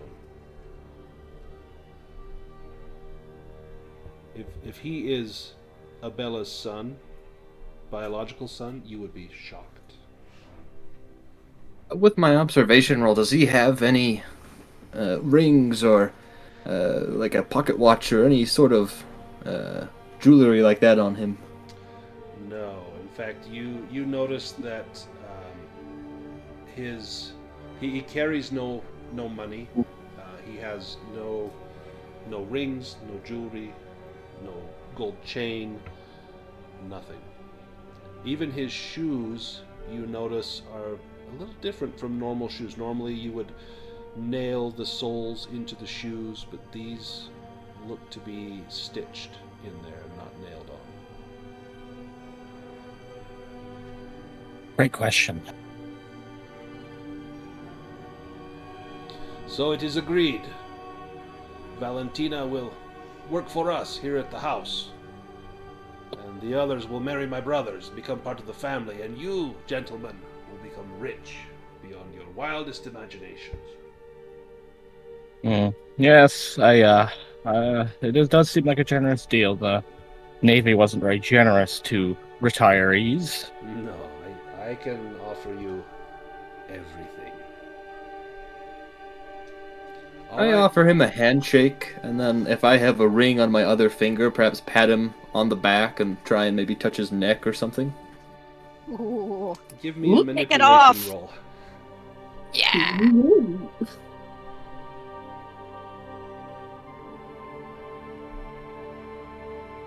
Maybe. I think I only get one die, but... Oh! You are lucky. Wow. You take his hand and he's yes, we have conducted business. It is agreed. And so he seems to take your offer as a acceptance of both Astrid and Helena being married and Valentina becoming a servant in the house in exchange for untold riches. As you pat him on the back, your ring touches his skin and he turns and looks at you and pauses for a moment, and you see kind of a stern look in his eye, and then he smiles. Yes. We will have great future. The two of you and me. And as he walks into the dining room to take you in there, you notice there is a small blister forming on the back of his neck where you touched him. We go into the dining room. Dinner is being served. It is herring, but it is very well prepared. Very, very nice. It does not smell fishy. It does not smell bad. There is a nice little salad on the side, some potatoes that have been fried in butter, a very, very fine meal. Zacharias says, I am overjoyed that my family will be growing. And he looks over at Astrid and Helena. My brothers have made excellent choices in brides. And you, he points at Valentina, I would teach you my trade. I have great use for you. Perhaps we can start tonight. I will show you what I have in mind. You are good with keeping records, books, and such, correct? You can write, you know your letters. Unfortunately, I'm illiterate. Well, I will find other task for you. Yes. Now, mother, he says, and points to the godmother. She would have you all at peace.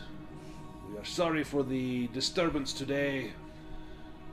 The company you kept was not your fault. He will trouble you no more. Trust me, he will trouble you no more. Now, you have not come here solely to marry my brothers.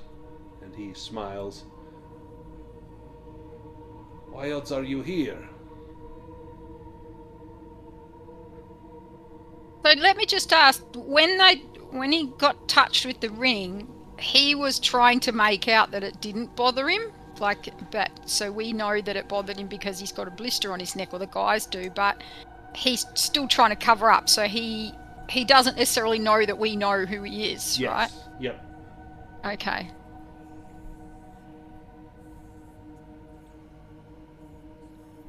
Well, we got word that there was something fishy going on in town. Everything in town is fishy. What, are you speaking of the priest from several weeks ago?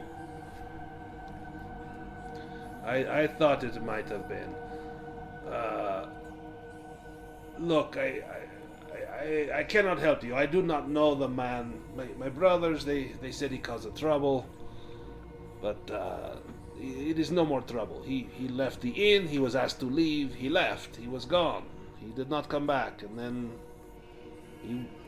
he shoots himself. You know, these religious types, you cannot trust them. It is all drama with them. But yeah, there is nothing there. Your friend is chasing a loose end that is nothing to find, you see. He is not good company yourself. You should know. But he will trouble you no further. So for now, let us celebrate. We shall have a wedding very soon. You will all come live here at the house and be my family and my friends. And he just digs into his plate. Yes. Can I say, I hope everybody's okay with this, but I'm going to say, brother-in-law to be. One of the great curiosities we have heard from people since arriving is rumors of a child of the sea. And I just want us to kind of see what everybody who reacts to that of the family. Zacharias, he's cutting a piece of herring and he stops. And he's looking down at his plate. And his mother looks at him and then gives you just this terrible glare, this look. I do not know what this could be, but there was talk of crabs running up across the shore and terrible dreams. Yes. She stands up, loses her temper, and mutters, "Mind your own business, landlubber. And you watch yourself, nosy one. The new moon is almost here." And then she turns and goes into the kitchen. And Zacharias puts his hands up.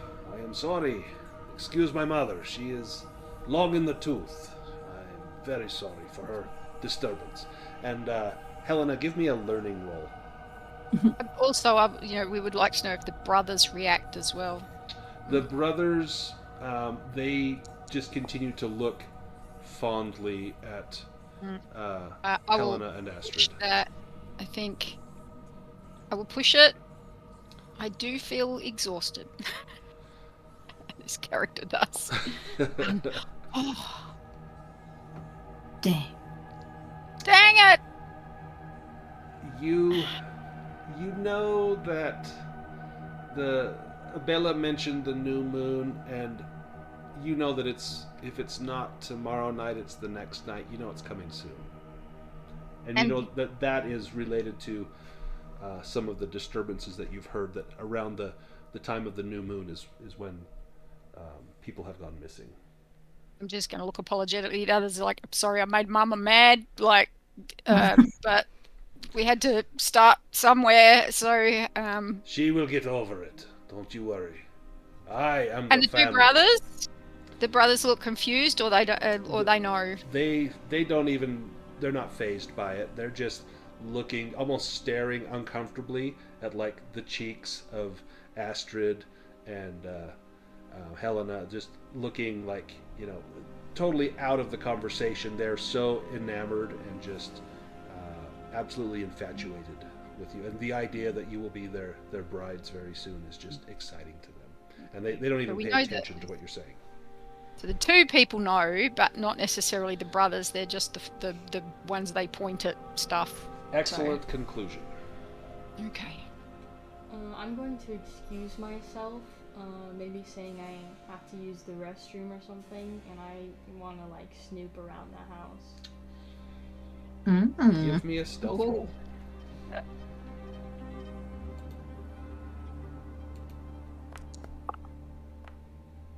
Nice. What are you looking for, or where would you like to go? There's bedrooms, there's an office. I maybe want to find a bedroom or something. You find a room. It's very elegantly appointed. This must be Zacharias's bedchamber. And when you walk in, at first you wonder if the window must have been left open, because the room stinks. It smells like rotten seaweed. And you see that the window is shut. It's just the room, the sheets, everything in here stinks. And then you see row upon row of perfume bottles on a nightstand.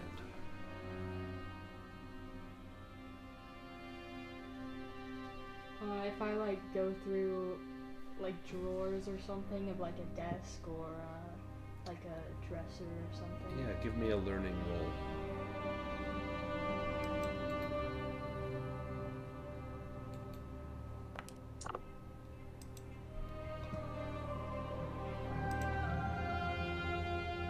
Okay, give me 1 second. Let me make a vigilance roll. As Mama is wandering around the house. Oh.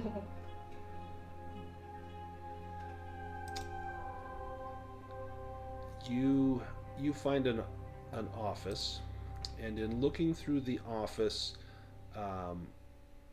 you see that there are financial records here, and that much of the liquor that they've been selling only a fraction of the inn's liquor sales have been accounted for. So they're selling way more than, I mean, you saw how much people were drinking, and according to this, it looks like they're falsifying records. So there is some criminal activity going on here. I'm going to like take the documents with me. Maybe like hide them in a jacket pocket or something, and then I'll go back to the dining room.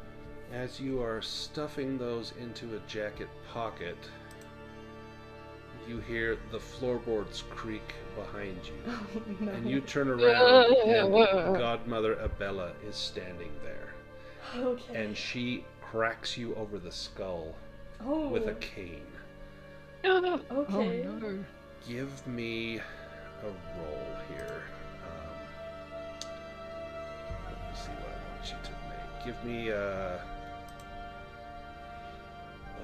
boy, I'm not sure how I want to do this. I don't want it to just be automatic. I want there to, well,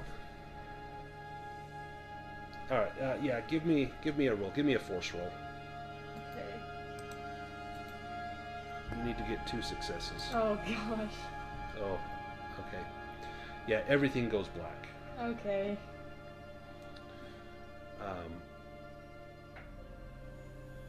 About 10 minutes or 10 to 15 minutes have gone on, and Astrid has not returned. Did we hear anything coming from if she's upstairs? Did we hear any unusual noises or anything? We must have our ears pricked because we know she's up to something. Give me... everyone can give me an observation roll with 1 penalty die. I mean, we got to be poised at this point, like. Yeah. Oh, how do you do a penalty die? Put a -1 in the bonus section. Gotcha. Damn. Yeah, okay. I'm glad that worked. I just You hoped had that would 1 work. die I didn't and actually you got know. a success. Oh, not the only one, it looks like. Nice. Nice. Dang. So, Torin and Johan, you hear the sounds of someone coming down the stairs, and you think that perhaps it is Astrid returning, but it is Godmother Abella. And she comes in, and you can see that she is huffing and puffing a little bit, like it was quite an exertion to go down those stairs. She goes over to Pace, who was seated next to Astrid, and whispers something in his ear, and Pace gets up and goes into the other room with her. He comes back about 10 minutes later, and he is sweaty on his face, huffing and puffing, and he sits back down, and Abella says, "I know you are spoken for," and he points to Valentina, "but Pace is willing to accept you to be his bride. He likes you more." I'm getting really worried. I'm going to say, our friend Astrid is prone to fainting spells, and she has not yet returned. May I go find her? I found her in the hallway. She was not feeling well. I sent her to the inn to go and have a lie down. And she will have something there to refresh her, and Justina will take care of her. She will be back soon. When he went into the other room, did he go towards when they went out to talk to each other? So she's taken him in the direction that we know Astrid went? Yes. Oh, I don't like this. I'm looking at everybody. I'm just going to get up and go in that direction. Where she went. You go in there. It's kind of the main entryway, and there is the stairs leading up to the top. There's a little bit of a chill in here, as though the door has been opened, letting in some of the cool night air. You don't recall it being this cold in this part of the house, but Astrid is nowhere to be found.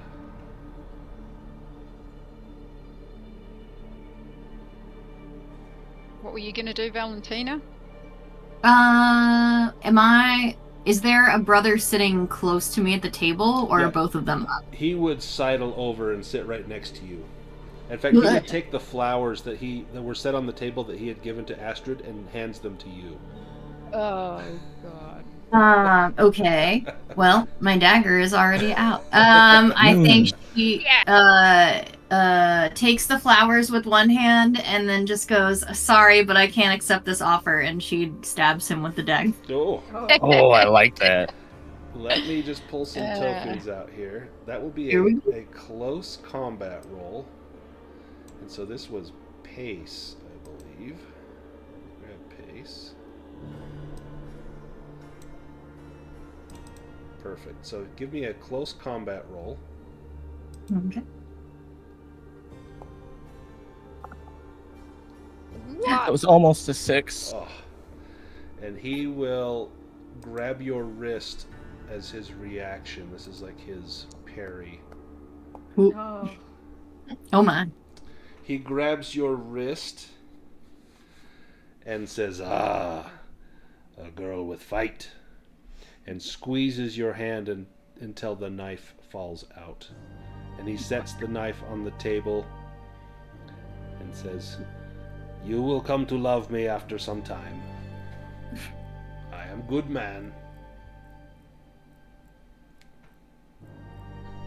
This music is perfect. It's just great. Right? Oh god.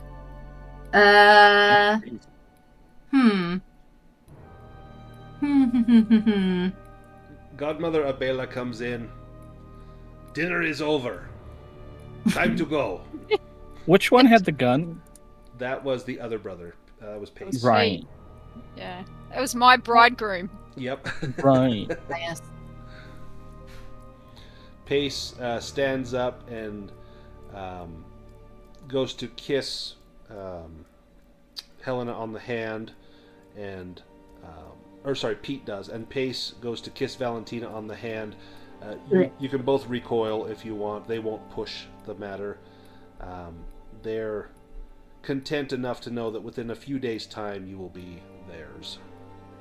I'm going to pull my hand away if I can, and I'm just going to go out the door where I think that they have taken Astrid. Okay. So I'm going to run out the door, and I'm going to call for Astrid if I can. I don't know what's happened to her, but I'm hoping she's not too far away. He wasn't gone for long. What about Helena, Torin, and Johan? Well, that's me. I'm Helena. What about yeah. Valentina, Torin, and Johan?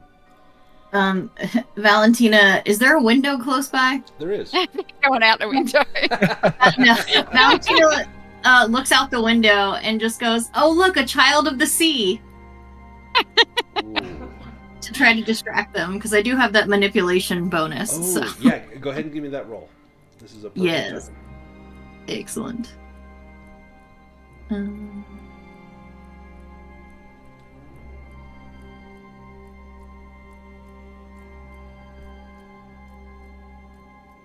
Oh wait, what is the -1 condition there? You have a condition. You Oh, got that's angry, right. so it will automatically do a -1 because you've taken a condition. The good news is okay. that when we go to sleep and wake up, you will have a chance to recover from those conditions. Sure. Do you I wanna might push that? try to push that too. Yeah. Ooh. Hey. Nice. The two boys kind of look confused, and Zacharias, his eyes just bore into you, glaring. And the godmother, Abella, she looks at you. Get out, she says, and points at the door. Pace, Right. Pete, throw them out. They will come to Okay. their senses. And Pace and Pete begin to loom over Valentina and Helena. Johan and Torin, what are you doing? I'm just gonna shoot one of them. The one with the gun. I feel like yeah. I mean, Nice. geez, I feel like the gloves kind of came off with the knife. They're very calm. It's eerie. All right, let me pull out Pete. So he's got the gun. Let me get you guys out here. So there is Johan. I am, of course, worried about Zacharias, but you know, and the Bella does have a shotgun. Maybe that's something to think about too. But Right. Let me get her out here. So if we sacrifice one of his brothers to him, that will calm him down. I mean, we're not supposed to always try to kill these Vaesen, but I don't see how we can avoid it in this case. I mean, they've murdered so many people. yeah, and we've already got a problem with a big group of humans.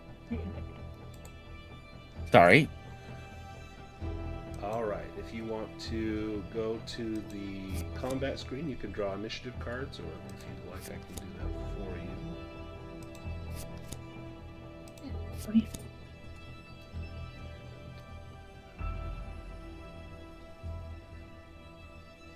Yep, she goes first. Oh, he goes second. All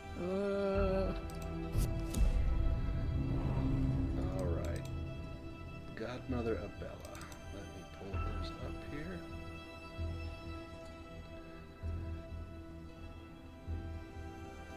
If you draw, let's see, she will draw out her shotgun. She is going to trade initiative.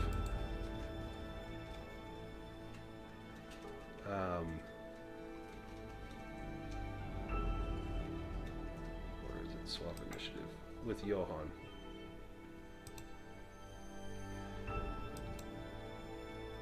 So Johan, you get to go. You can go first. Alrighty.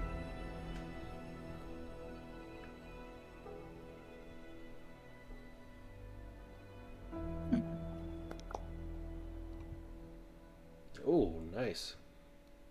It was a surprise attack in a way. I mean, He will dodge. That will be his slow action.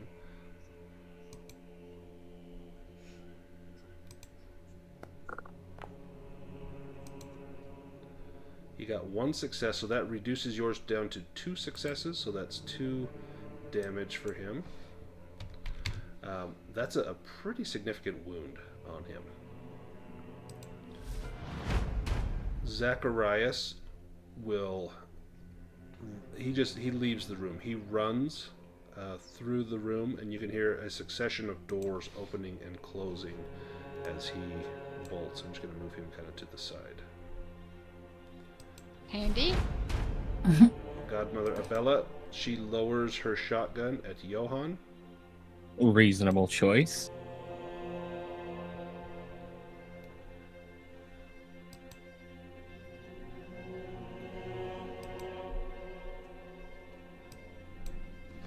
It's 2 bonus die for the shotgun. You have your slow action, so you can dodge if you like. Right. I think that's probably a good idea. Yeah, I think you probably want to do that. Oh boy. So this does 2 damage Oh, on a hit, and you got 1 success, so that will To her reduce hers to two. 1 success. So you Oh, will okay. take 2 damage, and so that's going to come off of physical conditions. Yep, perfect. And you are Nice. Excellent. Pete. Well, Pete just got shot. He is going to go after Johan as well. And he's going to pull out that little pistol. And he will get those two.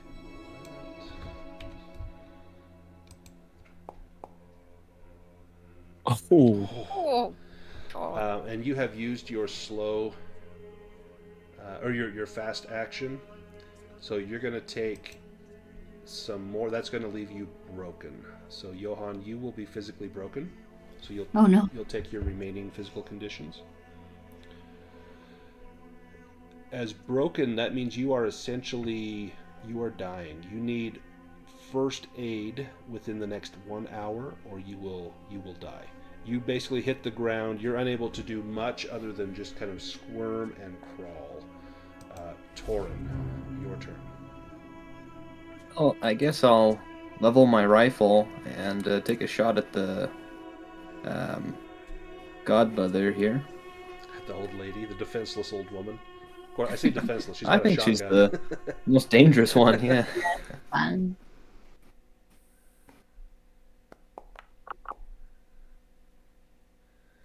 Ooh. Nice. She has not taken her fast action, so she will make a dodge. Yeah. Good hit. So your rifle does 2 damage, and then you got 2 more successes, so that's a total of 4 damage. How do you kill Godmother Abela? I see Johan kind of... The situation escalates pretty quickly here. So I think maybe I had my rifle by the coat rack, so I'm just going to hurry and pick that up, and I level it, and as the crosshairs come down, as I steady my breathing over her head, I just take a shot, and it blows her skull up. And there's brain matter all over the place now. Pace, Mama! And he runs over and throws his body on her, and he's cradling her. Mama! Mama! Talk to me, Mama! And he starts to kind of grip her firmly, and you can hear her fragile arm bones crackling as he's squeezing her, trying to will her back to life. Valentina.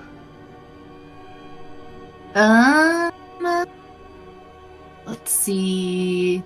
I think while Pace is doing all of that mama stuff, she's gonna just kind of sneak up and try to stab him again. Nice. Give yourself a bonus Nice. die on that. Why not? Alright, let's see here. Do, do, do.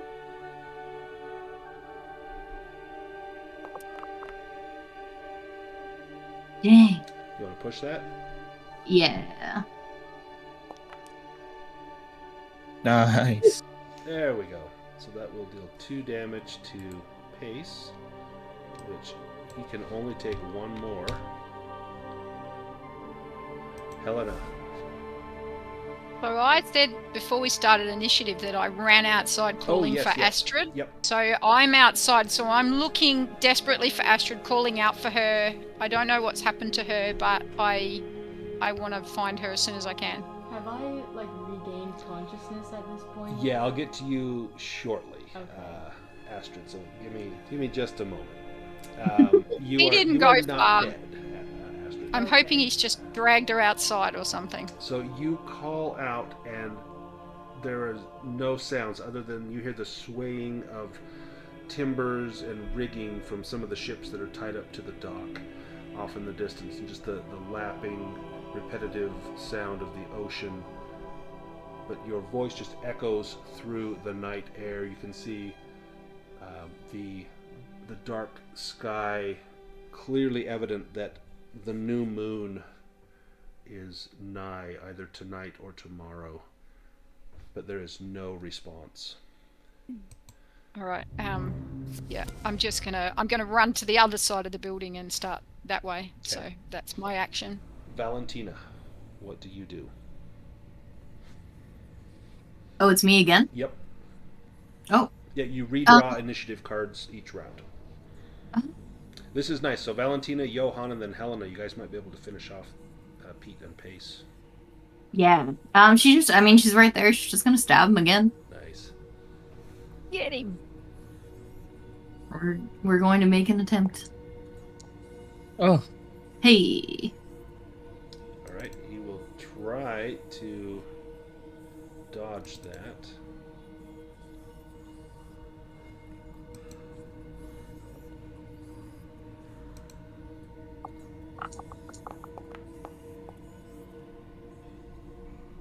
Oh, and he does. So he manages to get out of the way as your knife strikes down. You probably cut him, but he reaches out and grabs your hand, and you're kind of both wrestling there.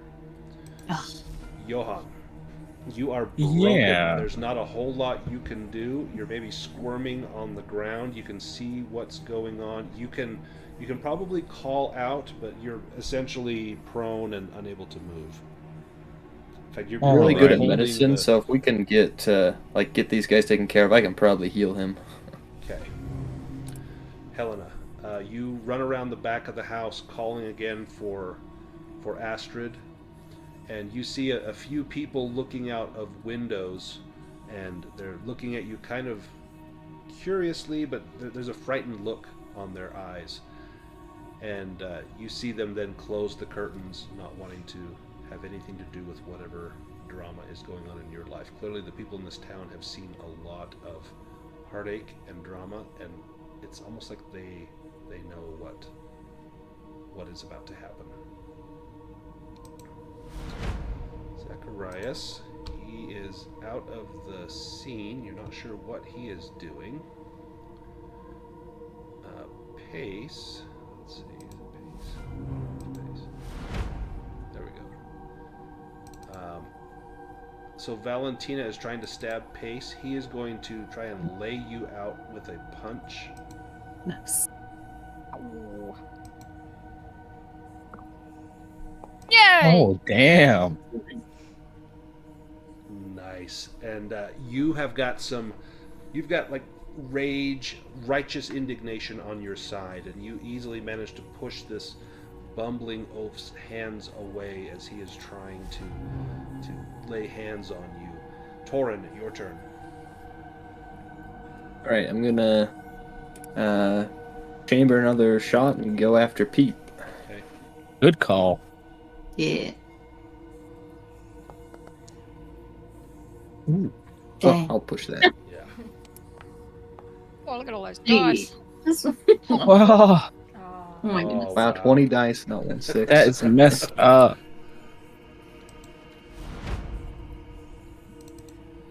Pete's turn. Pete pulls out his pistol, and he's going to fire it at Torin.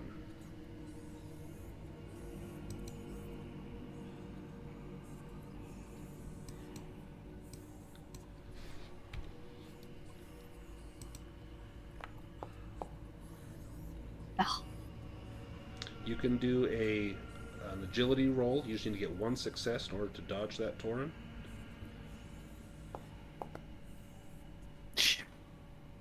Do you want to push that? Otherwise, you'll take one No. physical condition. I'll take the condition. We go to the next round. It will redraw initiative cards. Valentina, you're up first. Ooh. Okay, well, we're just gonna try to do another stabby stab. Oh, hang on. Actually, that might not be you. It didn't go to the next round. Okay. There Oh, we okay. went to the next round. Oh, and it's still you. Valentina. Yep, perfect. Alright, let's hope this one goes. Oh, that one was on a 6 and it like bounced off the wall. Do you want to push that? Yeah. You're up. Nice. And you're going after Pete or Pace? Probably Pace. Pace, Like yeah. Pace. Right in front of yeah. you. Okay. Mhm. He will try to fight back. Or, sorry, try to dodge.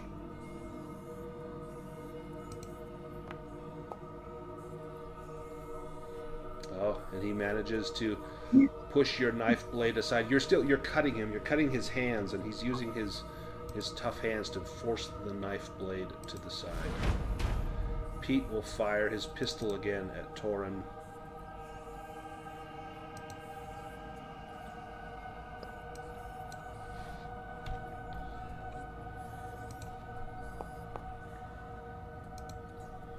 Oh, That he's is getting 2 all the good successes. rolls. Torin, you want to use your fast action to dodge that? Be an agility roll. No. You're going to take 2 physical conditions. Are you Oh broken? boy. Nope. No, almost. I'm wounded. Okay. Pace. He will go after Valentina one more time.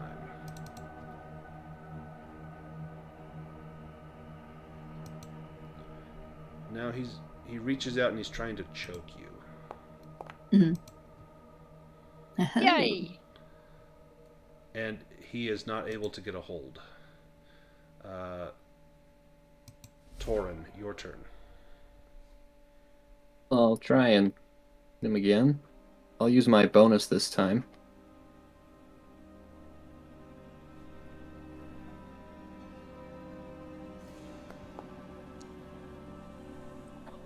What the hell? Okay, I'm pushing it, but I haven't dice. Oh, phew. There we go. And now you're going after Pete or Pace. Pete, yes. Um, Pete, going with the gun. Eight. So Pace has used his fast action, so he couldn't dodge if he wanted to go after Pace. No, I'll die if I don't take out Pete. Okay, go after Pete. Yes. Pete will try to dodge out of the way. He needs 2 successes. And he only got 1, so he will take damage. He only needs 1 point to finish him off, so you take him out. Nice. Nice. And Pete falls to Yippee! the ground. Helena, you are outside calling. You can see that the townspeople are not going to come to your aid. Can I see if someone's been dragged or something across the ground, or? Give me an observation roll.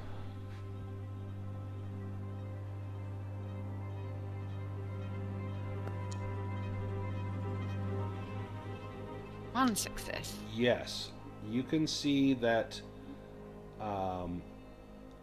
there's kind of a dirt path leading from this home. You can see where it looks like it's paved or stone, but then there's a stretch of dirt road over towards the inn and the warehouse, and it looks as though there are a few scuffs in the dirt that maybe something was recently dragged through here.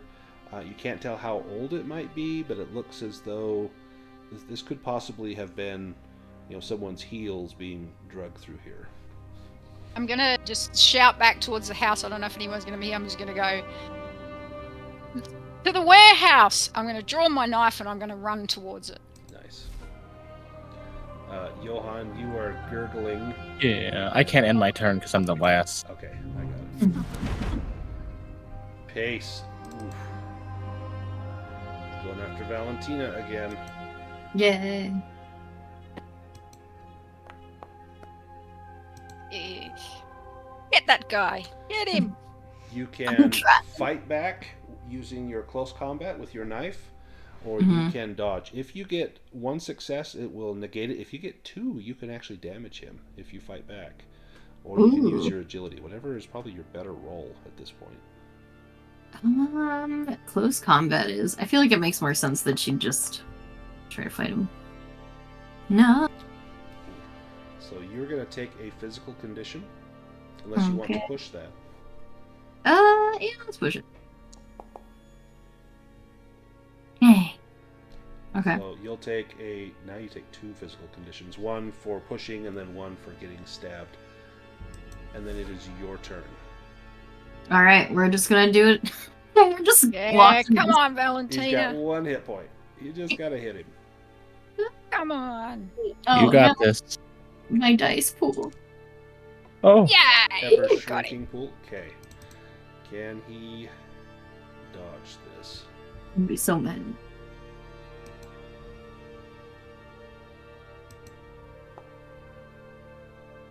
damn. Dodged once. So his 1 dodge success negates your close combat success. Johan is dying. Torin. You gotta heal Johan. Oh, I All right. I skipped See if I Helena. can. Sorry, let me go to Helena. Helena, your turn. Sorry. So you see these marks. You're yelling to the people in the house. There, you hear gunshots going off, and you hear the sounds of terrible fighting going on in there. As you run back in, you can see Johan laying on the ground, writhing in pain, Valentina in hand-to-hand combat with Pace, and Torin leveling his rifle at Pace. And Torin looks as though he has seen much better days. He looks like he's on his last leg. Okay, so I'm gonna I've still got my advantage Yes. for close combat. So can I run Oh, to Pace and try to get him with my close combat You sure can. and stab him with my knife? You got it. Yes. Okay. You've been training for this with Johan and have. Torin. I have. I'll push it. Yep. And he cannot dodge because he's already used his dodge this turn, so you just need one Hey. swirly. Nice. You got it. Okay, tell me how you kill Pace. I just come charging in. I'm a bit exhausted from running around outside, and I just kind of fall in beside Valentina and just get in between the ribs. Nice. He falls down next to his brother and his mother as an ever-widening pool of blood seeps out beneath the three of them. Just like they taught me. And I'm going to say, I think they took Astrid to the warehouse or the inn. We've got to go, but obviously we've got to patch people up and stuff first. But So let me end combat. We're effectively out of combat. So Johan needs medical attention. So someone needs to do a first aid roll. If you get one success, he's no longer broken. He still has the three conditions. If you get more than one success, he can actually heal conditions for every additional success. Who wants to do the first aid on Johan? who's got the best medicine? Haha. I've got 8. Nice. But I have a talent, the herbalist talent, and I can do medicine wow. without medical supplies. Perfect. Wow. So, yeah, just if someone wants to go find like some herbs, or help me find some herbs, then we can There's some Absolutely. heal up a little some bit. king's foil just out in the front yard, I'm sure. Yeah, yeah, probably in the garden. And then I'll first try and heal Johan.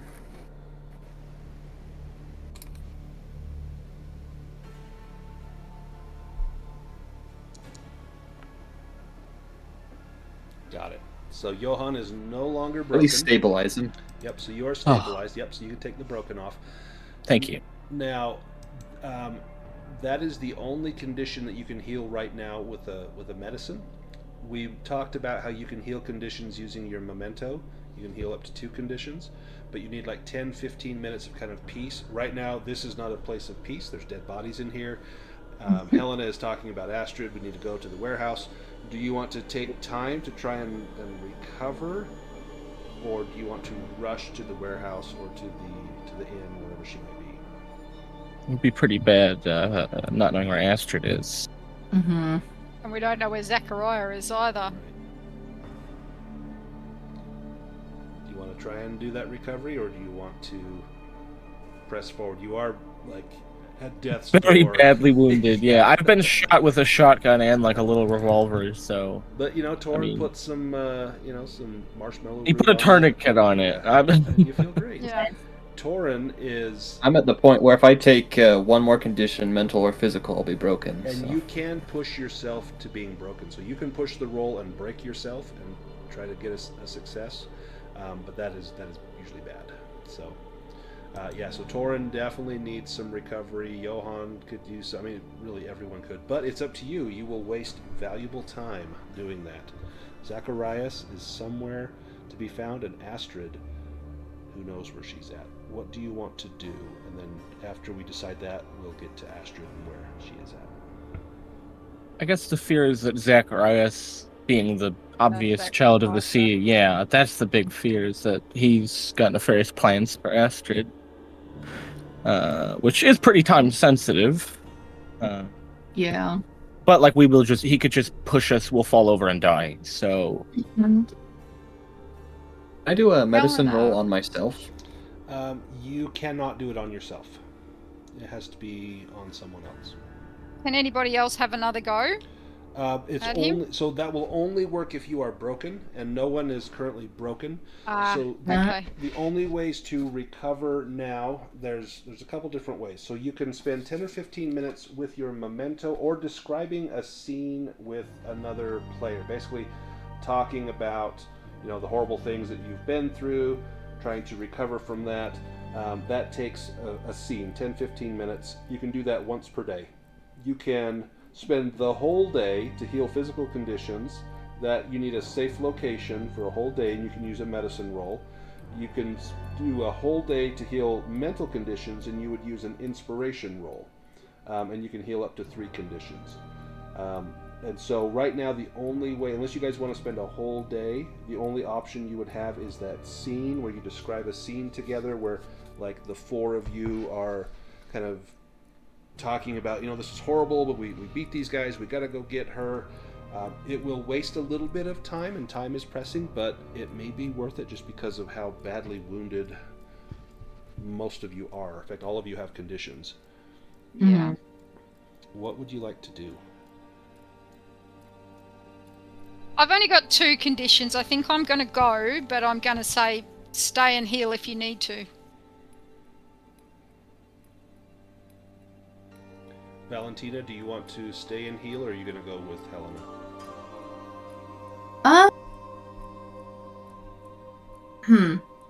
I have 3 conditions. She might stay. I think she's gonna stay. And your conditions they're kind of scattered. You got 2 physical and 1 mental, so it might be worth trying to recover from that. And then Johan and Torin, do you want to stay and try and recover? Yikes. I think I kind of need to. Yeah. I mean, I want to help, but I kind of think I'll be useless because. Yeah. Literally, like, we might just, like, try to say something and push it and then just, oh, we're dead, sorry. Yeah, I mean, I'm just going to go. I'm going to try to just, see what I can see. If I see he's about to, kill her, then I will go in. But what I'm trying to do is a bit of, Scouting. recon. He's afraid of metal. That Oh, is Helena can take my rifle and use that while I'm brilliant. healing. Okay, great. All right, thank you. So I'm going to head off towards the warehouse. And I Ooh. fully understand that these guys need to patch themselves up. Bullets tend to be metal. Yeah. Ooh, that's true. Let me give you a rifle here. Let's see, I've got a cannon, a pistol, crossbow. I could take Pete's pistol instead. Yeah, do you want to take that pistol? Yeah, I'll leave the rifle Okay. and take the pistol. Let me give you the pistol. That should now be on your combat. Yep, pistol or revolver. Perfect. Okay, so the 3 of you will spend, Johan, Torin, and Valentina, you'll spend about 10 or 15 minutes kind of recuperating. You can spend time with your mementos. I'll give you a chance if you want to describe that, or we can just kind of go past it as you're just resting and catching your breath. Let's go to Astrid really quickly. Astrid, you open your eyes and everything is black. It is just dark, and the first thing that hits you is this terrible smell. The smell of brine and fermented fish. It is absolutely overpowering. And you find that you are kind of sat down with your knees bent and your arms tucked against your chest, and you cannot move. And you begin to feel, and you know where you are. You're inside of a barrel. And you can feel the barrel bobbing slightly. You think you might be on a boat. And you can hear the sounds of rowing and heavy breathing as though you're being rowed out to sea. Try to stand up out of the barrel. You're bound with rope in this barrel. I'll give you a chance. You can give me a roll.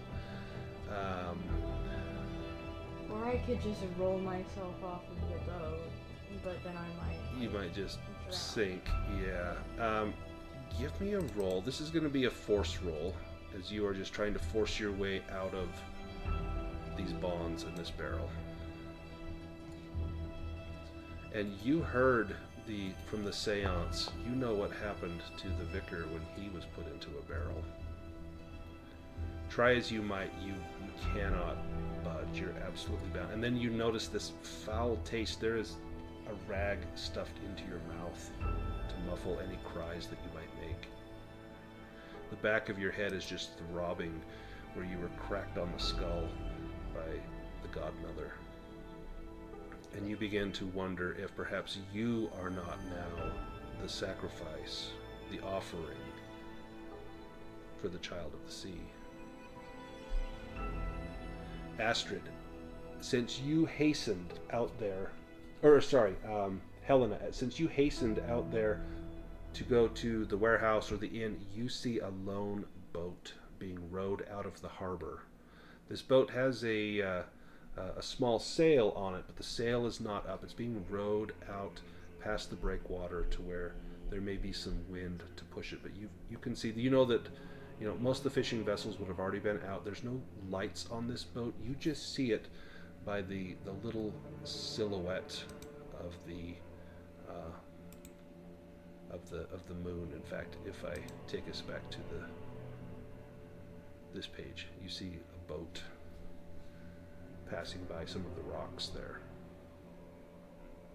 Can I tell if it's Zachariah in the boat? Give me an observation roll. You've been around him. You know his build and his shape. Mm-hmm.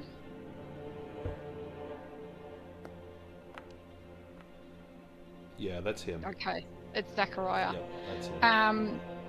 I know that my friends are coming behind me. I think at this point I would look around and try to find another rowboat or something that we could use to get out there, but I won't necessarily try to go out there on my own because they won't know what's happened if I leave right now. It takes you about 10 minutes to find one that, and to get it untied and ready, and it would hold the four of you just fine. You know that you've got in Johan, you have an officer. He's been in the Navy. He should know how to maneuver this boat, how to operate it, but you do everything you can to get it ready.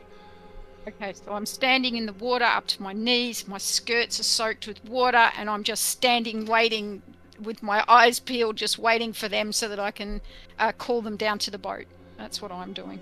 That's an awesome image, and you can feel the nibble of little fish on your legs as you're standing out there doing this. And they nip at you, not painfully, but you can feel the little pinch of their mouths, and you know that they are hungry and expecting to be fed soon. Ooh. Let's go back into the house. Torin, Johan, and Valentina.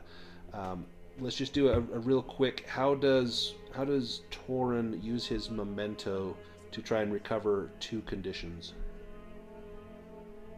Yeah, he'll just take out his little photograph and look at it and think of better times. Nice. What about Johan? Yeah, Johan's got this this ring with a red jewel. I'm sure there's quite a story to it. I think it belonged to his father, another military man, and I think he kind of led by example, so it inspires him. Nice. And Valentina? Yeah, her memento is an old love letter. So Nice. I think she's just kind of sitting there, reading it, remembering a past love, and then just kind of looks at, I forget which one she was temporarily engaged to. It was Pace, yeah. Okay, I was fighting a lot. Okay. The shortest engagement ever. So short. Is he wearing like a ring or any kind of jewelry? I'm gonna say yes, he does have a ring on. Great. I think she just takes it off of his dead hand and looks at him and just goes, I think the wedding is off. Nice. And that empowers and emboldens you, so you can all remove 2 conditions.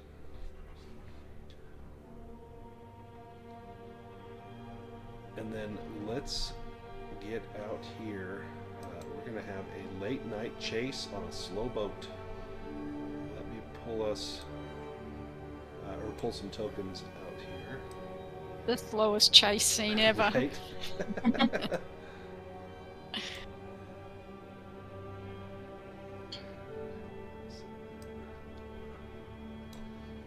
Astrid, you are on the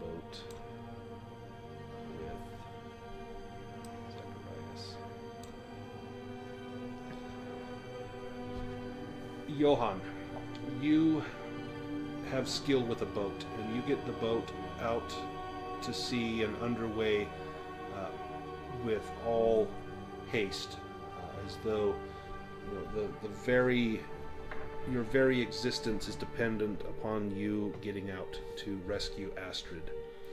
And as you pull with your entire back, rowing these oars, the boat is picking up speed, and sweat begins to build on your brow and on your back, and you stop and take your jacket off and begin to row, and your muscles are glistening in the faint light. Now this picture has a moon on it. There's no moon. It is the new moon, but it was just such a cool picture I had to use it. There's very little moon. Just by the starlight you can kind of make your way, and you can see the boat up ahead, and you end up rowing for some time. The boat ahead of you raises a small sail, and you see the wind catch it, and then soon you do the same, and you are able to continue to pursue this vessel. Let me read this here for you. The boat sails off into dark waters with no guiding light but the stars and the brilliant band of the Milky Way. The moon is nowhere to be seen, as if swept out of the sky, and the last dying rays of the evening sun glow faintly on the western horizon. The cliffs and islets of the archipelago cower around you like dark shadows against the glistening water. As the hours go by, the pink of the horizon turns purple the purple of the horizon turns pink as eventually the sun begins to rise again. You have been traveling all night. The bow of the vessel cuts relentlessly through the waves. You pass the last of the islands and find yourself alone on the vast Black Sea. The breeze is gentle, and the reflections of stars glitter on the surface of the water, erasing the line between sea and sky. That glowing light of the sun begins to crest, and you can see it sparkling along the waves' tops. And then a glowing light appears in the water around you. You are near caught up to Zacharias. You are within hailing distance, and you can hear him laughing maniacally, cackling as though begging you onward. "Come closer," he calls. A symphony of sea fire in turquoise, blue, and green dances around your boat, so bright it hurts your eyes. In the depths below, a wondrous sight emerges, a huge palace of gold and silver with slender arches and narrow towers shimmering deep down at the bottom of the sea. The sight bewitches your senses, making you want to slip silently into the water and swim down into the deep, never to return. The sharp voice of Johan breaks the spell, and the underwater city fades before your eyes. "Don't look at the lights," he calls out. Some 100 meters in front of Zacharias's boat rises the dark silhouette of a jagged, rocky island. You have reached the deep reef. Something tells you will never be the same after approaching this place at the edge of the world, if you return. That was in my automatic writing, wasn't it? It was. Yeah. Now, let's see. Could we have taken turns resting You through could the have, night? yes. And so if you have not used your memento, Helena, so you would be able to do that now if you want to, and could recover 2 conditions. Johan would likely have not been able to sleep. He likely would have been awake to steer the ship. But if anyone else wanted to sleep, they could recover conditions. If Torin thinks he would have slept, or would he have stayed alert and awake to help Johan track?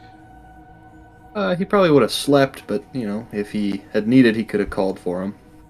Yeah, I think Johan just thinks this is kind of like his honor. This is his thing. It's his job. If anyone sleeps, you can recover 2 more conditions. Mm.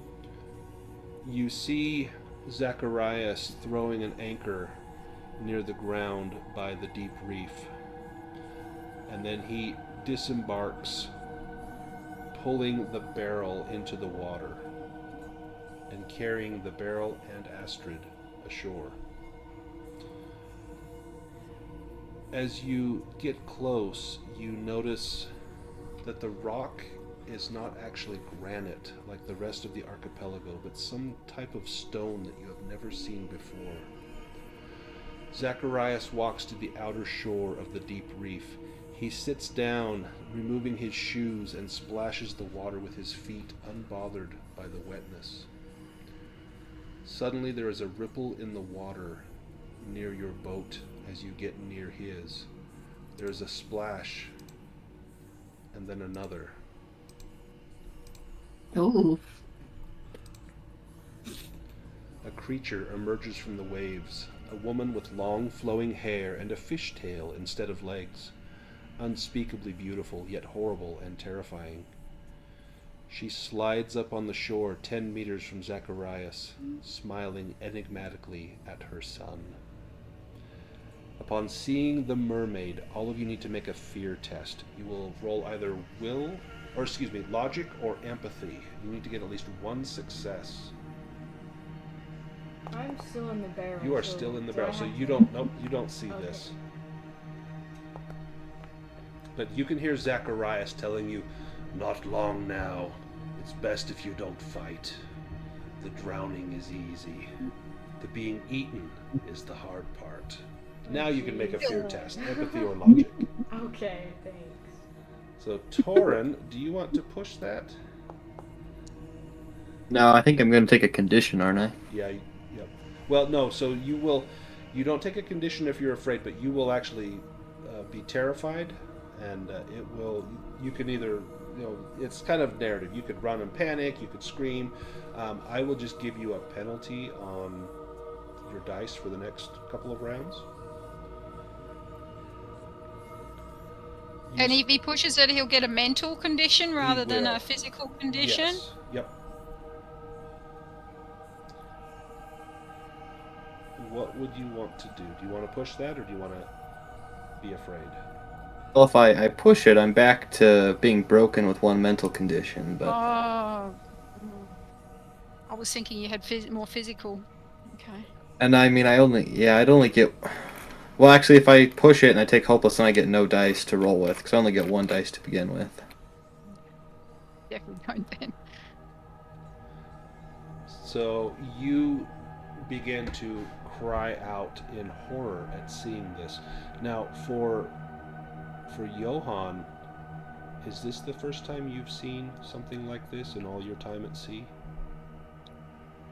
I think it probably isn't. But even if it were, I mean, he's a man of the Navy. Mermaids are like legendary, he would absolutely know what this is. And I think, passing his logic, he's got a job to do. I think that keeps him pretty grounded. Give me a learning roll.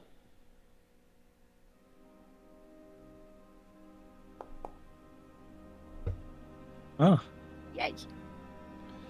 You know that much like the sirens of the Odyssey, that the mermaids can sing a song that can enchant and ensnare minds.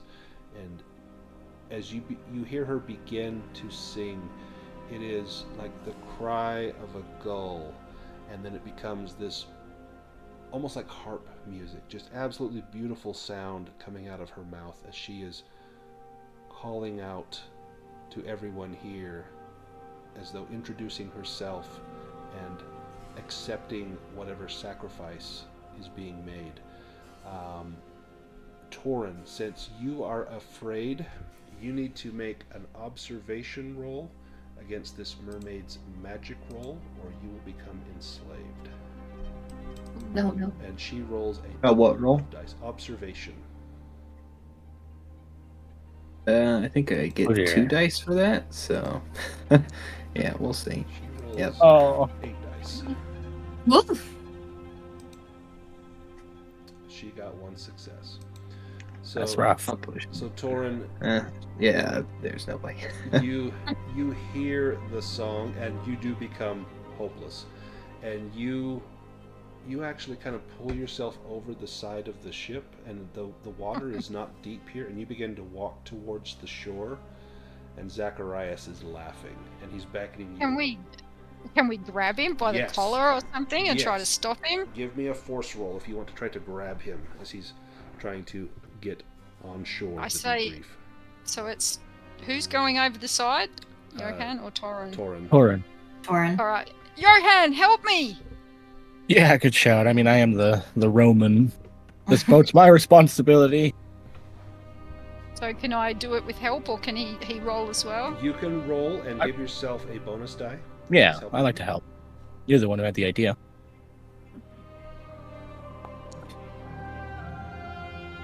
Hey. Nice. Nice.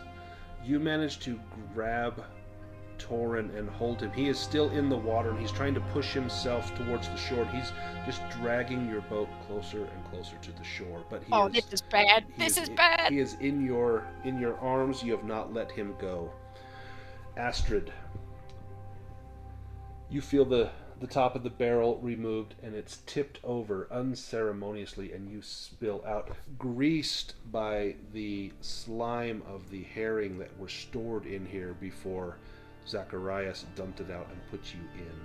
Your body is glistening and cold and wet from all of that herring mucus. You're covered in little tiny fish scales. You smell of briny fish, and you look over and you see the mermaid, and you hear her calling to you as well. Give me an observation roll, Astrid. Come on, Astrid. Oh no. You are just staring at this mermaid as though enraptured by whatever promises she is whispering to you. Let's go to Johan.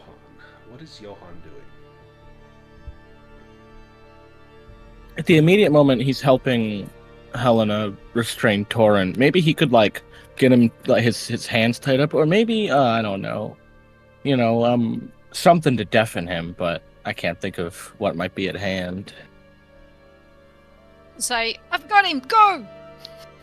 Maybe I should just find the mermaid and fight them. That's a great idea. Fight the mermaid. What is Helena doing? Holding on to... I'm to just Torin? hanging on. I'm being dragged along if necessary, because I feel like if he goes, he's actually going to do something that we don't want him to do. What about Valentina? What is Valentina doing?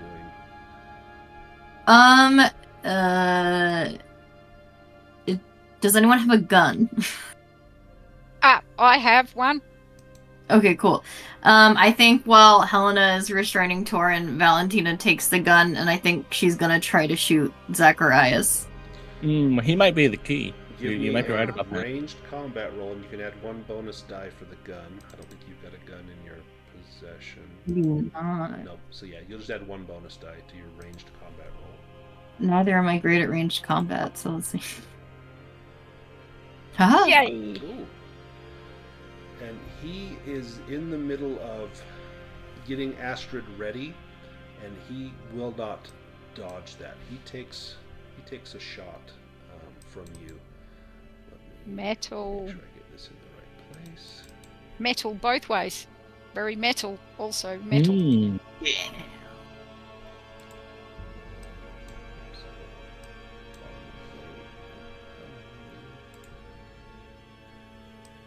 The shot hits him, and he actually staggers back and bumps into Astrid. And Astrid, your vision is distracted from the mermaid for but a moment. You can rise to your feet. Your hands are bound in front of you, and you're still gagged. But you could try to move. You'll have a penalty die because you've been wedged in a barrel for hours and hours. Yes. Yeah, can I just try to army crawl away or something? Yep. So you just start maybe crawling up to the top of the reef, that little island there. Yeah. Okay, let me move you up. So you're kind of up the island. So he's actually on the shore. Let me put him there. And then the mermaid is right there. Let's go to Torin. So let me roll a die. If this is odd, then you are still still kind of dealing with the effect of your fear and the mermaid's song. Even you will have a chance to come to your senses. Oh, Woo. in fact, it's a 6. So I'm going to say not only do you have a chance to come to your senses, but feeling Helena pulling on you and imploring you not to go. Please stay. You hear this voice, and you kind of focus your fear into anger. And you see the mermaid, you see Astrid, you see Zacharias.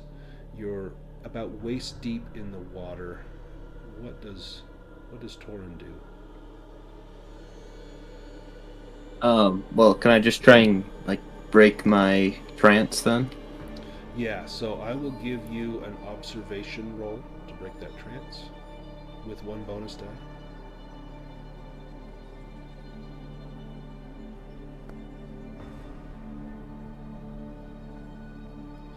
Oh.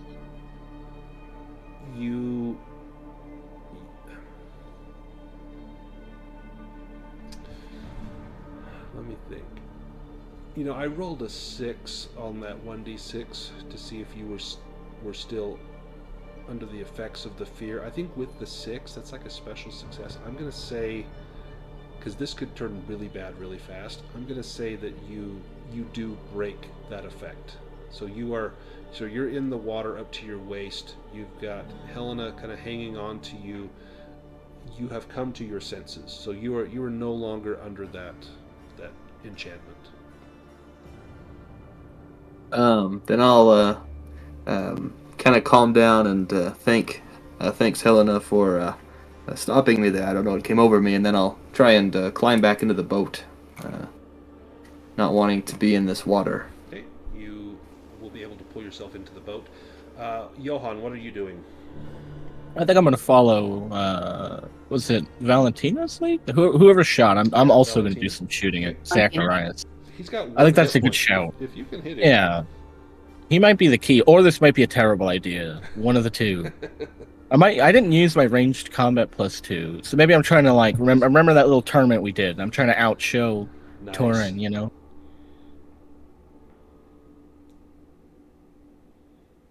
You aim for the mustache. Oh, Get that mustache.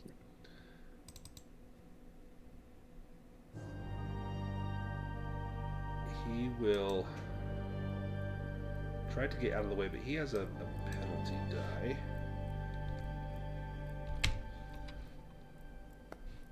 oh, Sorry, that's the wrong that's roll. that's strange. That's not right. But I like the result. Yeah, I know. Yeah, I'm happy to let it stand. There we go. Aw. Okay, so he manages to duck down as you are shooting at him and avoid the blow. You just narrowly miss his mustache. You maybe trim a little bit off the side of his luscious mustache, but don't manage to actually do any significant damage to him. Astrid, you have climbed up on top of the reef. What do you do now? There are sharp rocks up here. If you wanted to try to cut your hands free, That's what I was going to do. yeah, you could. Give me a roll for that. That's going to be a force roll.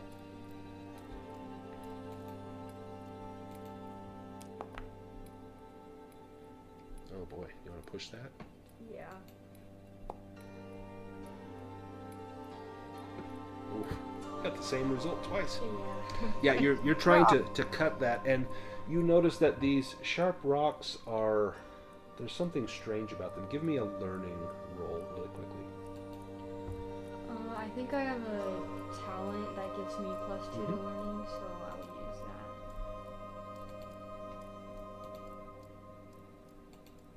that.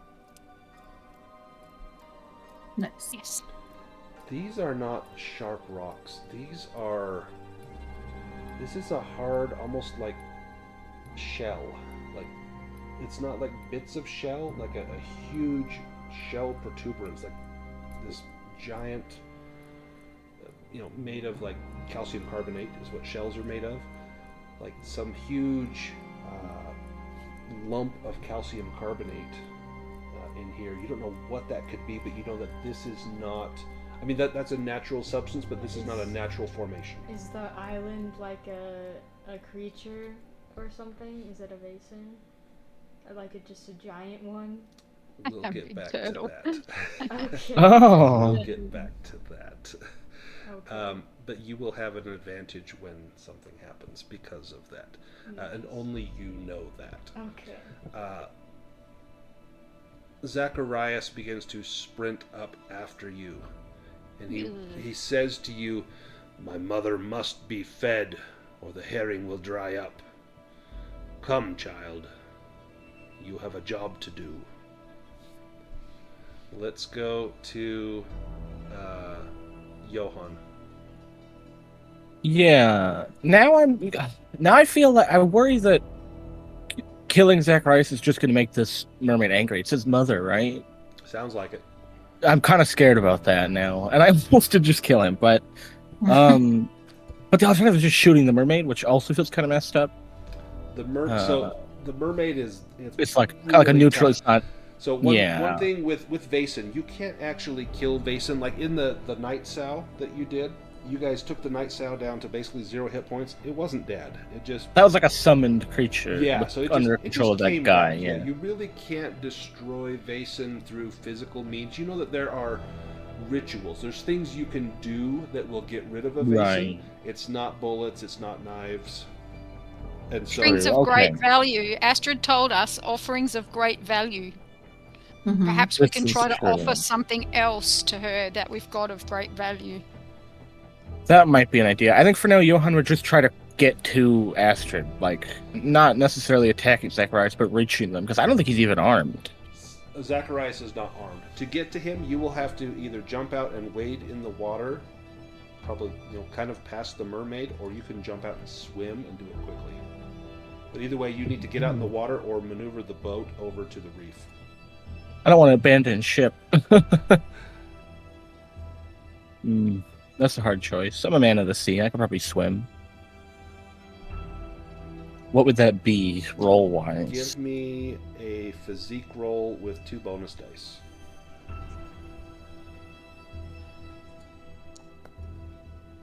Oh,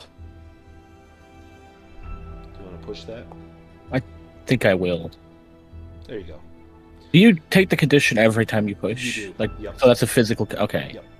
So you Just wanted to make managed sure. to get over. Yeah, you are exhausted. You're tired by the time you get there. You're kicking. You've been rowing all night, and until the sails caught. You've stayed up all night at least. You're tired. You hit the water. It is very cold and chilly, and you have a moment where you recall a nightmare that you've often had of sinking in a ship and drowning at sea. And as you are swimming, that nightmare begins to creep into your thoughts, and you force it away through pure will as you reach this craggy bit of reef and climb up, trying to reach Astrid. Helena, what are you doing? I'm having remembered what Astrid said about the Vaesen, the offerings. I'm desperately hunting through my my backpack. The thing I have that is of value is a camera. It's my camera. It cost me a lot of money. It's not necessarily something I can easily replace in this Right. time. So I'm going to say, Lady of the Sea, I offer you this offering which is of great value to me, and I'm going to throw it into the water. You see her duck her head down as her tail comes up. You see the sparkling scales as large as the scale that was passed around at the table at the inn. And you see her shape just like a porpoise just rapidly approach this camera. And you can see her under the water examining it, her hair billowing around like seaweed. Yeah. Torin, what are you doing? I think I'll follow Johan and try and get to the shore. Okay, give me a physique roll with only 1 bonus die, since you're not a man of the sea.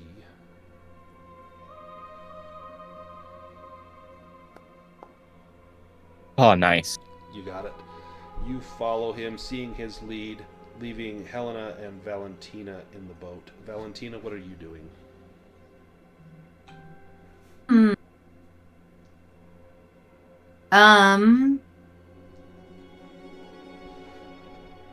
She might be. I think she would be maybe trying to. She pulls out the skull, and is gonna hold a little seance in the boat to try to just get any, any maybe useful information about whatever is happening here. Okay, go ahead and do the roll. I think that observation. Yep.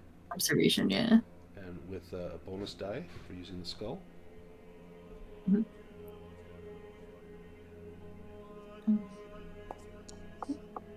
Yes. Nice.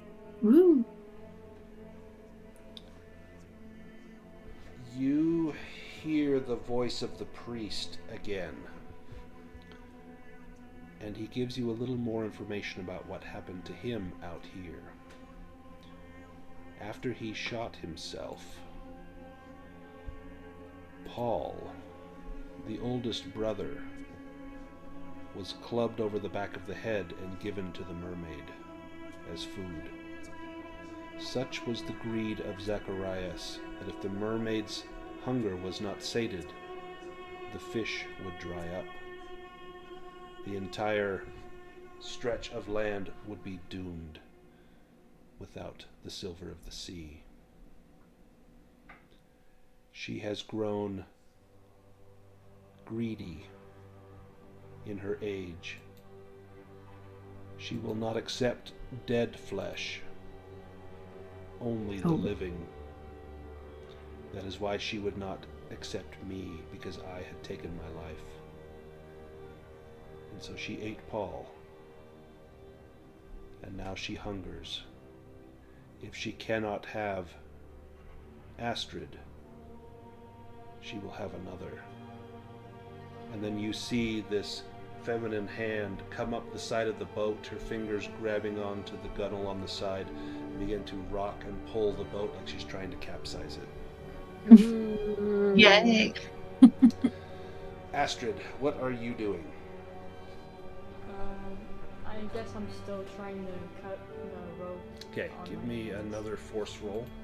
You can give yourself a bonus die, since you've already cut through some of it.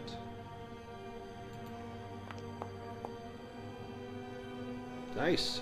You get the rope off of your hands. Yeah, the camera was, it's now waterlogged and destroyed. She couldn't eat it. Yeah. No, it's not alive. But it was a great idea. It's all I had. So, Astrid, your hands are free. What do you do? Do you kill Zacharias for kidnapping you? Yeah. I mean, do you think if I gave him as an offering, she would leave us alone? She might Isn't not want to his eat her mother- child, yeah. I kind of don't want to kill Zacharias, but But like, equally he has is- held you captive and wants you to die, so... Yeah. You or him.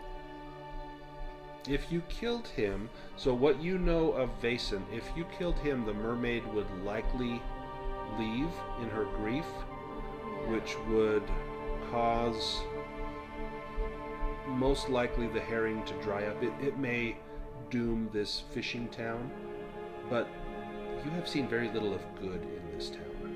Right. I think I'm just gonna kill him. Nice. Okay. Have you Oh, a dear. weapon? I do. I have a rapier.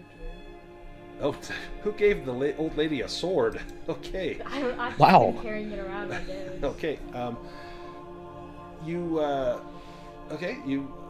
I'll say it was rather than a rapier, because he would have disarmed you before he put you in the barrel. That's what I kind of. Yeah, you find a long, sharp piece of coral that will act like a rapier. Yeah. It gives you a bonus of 2 on your close combat roll. Okay. Yeah, this town has basically leached all of the herring in the area, and so the other towns have suffered. And it's all gone to Zacharias, so maybe it's not so bad. And Johan, that is a very true possibility. Go ahead and make your roll, Astrid. want to push that? Yeah, I'll push that. You got it. Yeah. Tell me how you take out Zacharias. I'm not going to give him a defense roll because you've been kidnapped. This is sweet justice. Right. So I've just cut all of my bonds. I pick up a loose piece of rock or whatever this material is that I'm on, and I get up and I just start, I don't know, bashing in his skull with it or something. You hit him the first time and he staggers forward. You hit him the second time and he falls to his hands and knees. The third time is when you hear the crack of skull. Right. And the mermaid grabbing the boat suddenly lets go and the boat rocks a few times. And you see her just floating just below the surface of the water, looking up at you with great sadness and great anger in her eyes. After I kill him, I'll just push him into the water near her. You push him into the water and she takes him in her arms, holding him just below the surface. You can see air bubbles coming out of his mouth as his lungs are emptying themselves of air. And she is stroking his hair and kissing his cheek. And she looks up at you with a look of abject hatred. And then she turns and with a swish of her tail darts down to the sea floor. When that happens, let me change the music here.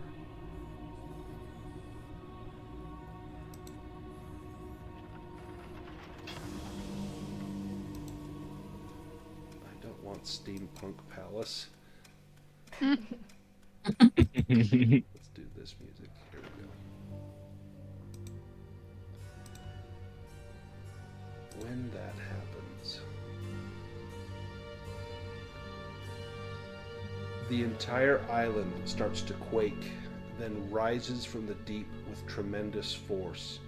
Everyone on Deep Reef is flung into the air like rag dolls and land in the water. Everyone that was on the reef, which is Astrid, Johan, and Torin, must make an agility test. On a failure, you suffer a physical condition.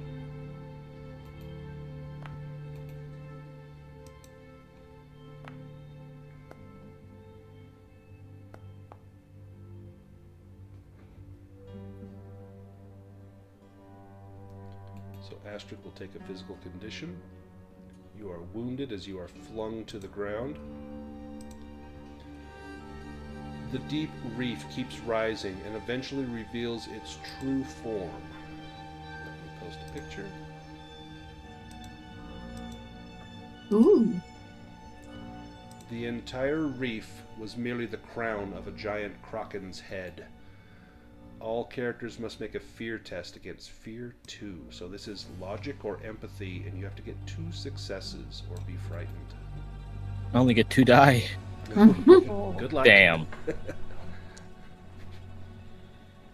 Maybe, well, this fits. My trauma is that my ship was sunk by a monster. That's when I got the sight. Oh, perfect. I'm going to push it. I'm angry. I just thought we were safe. I think Valentina's the only one that's made it. Yeah. You mentioned that maybe being a living creature, and I was like, oh, maybe we should be cool with Zacharias. I'm worried that if we kill him, this thing will turn into like a big kraken, and well...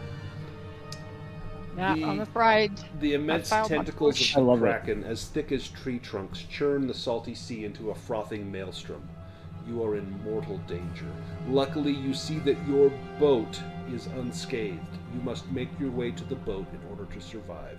Swimming to the boat and climbing on board requires 2 agility tests from each player, 1 for swimming and 1 for getting on board. A failed test means you suffer a physical condition. Can we, the ones in the boat, which is me and... Can help, yes. Can help. Yeah. What do we do to help? So you'll just give them a bonus die. Oh, okay, cool. Right. Oh, We're just man. trying to drag them on. So you all failed. My first roll, Well, yeah. can I add the bonus die to my first roll then? Yes, yes, you can. If they're helping us? Yeah. Okay.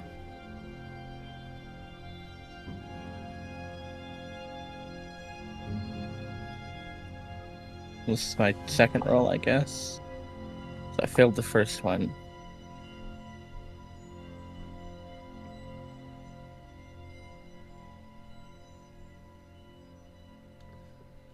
So, Johan, you failed one of the two. Yes. You'll take one physical condition. Torin, you failed one of the two. I was able to get the success with the bonus die. With both. Yes. Then you take no conditions. Astrid, you failed both. Yes. You will take 2 physical conditions. Are you broken? Yeah.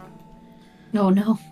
Let's see. If a character becomes broken, another character in the water can rescue them with an extra agility test. Otherwise, the broken individual will drown. This test has the same effect as if the broken person had made it themselves, but failure means that the person saving them suffers a physical condition. Is everybody out at the moment? Unfortunately, Had yeah, we everybody all else did our got rolls in? before we learned that. So as you see her not able to get into the boat and foundering and beginning to sink down into the water, I'm going to say, Torin, did you pass both of your rolls, or was it Johan? It was Torin. So Torin, I'm going to say you can make that if you want. You can make that other agility roll to try and rescue Astrid. And we're pulling from the boat. Yes. Yeah, I can only take one condition left for unbroken, so. Ooh. Did he get an extra because we? You would get an extra. I'll let you re-roll that. You should get that extra die. Oh. Oh, well, I got it. Oh, yeah, you didn't even add the bonus. You grab Astrid's body and pull it onto the boat. After some time of perilous sailing, you notice the monster does not pursue you, but the winds are rising and turning into a storm. The boat takes off, but its sails are nearly torn away by the heavy gusts, as though some magical form has brought up this tempest. After some time of perilous sailing, the Kraken disappears beneath the stormy waves. As you near the islands of the archipelago, a deep rumble is heard from the sea itself, and a great tidal wave, several meters high, approaches at terrifying speed. You cannot escape. Your boat manages to stay afloat, but each of you must pass a force test not to be swept away by the giant wave. And this is the last test. If you are swept away, you do not make it. So a force test from everyone. I have so few dice as well. Yeah. I had one.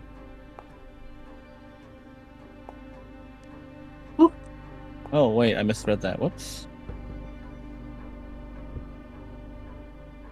So Helena and Torin made it, and Valentina and Astrid. Can we push that? You can push that. Okay. What about let's see. There we go. Force die.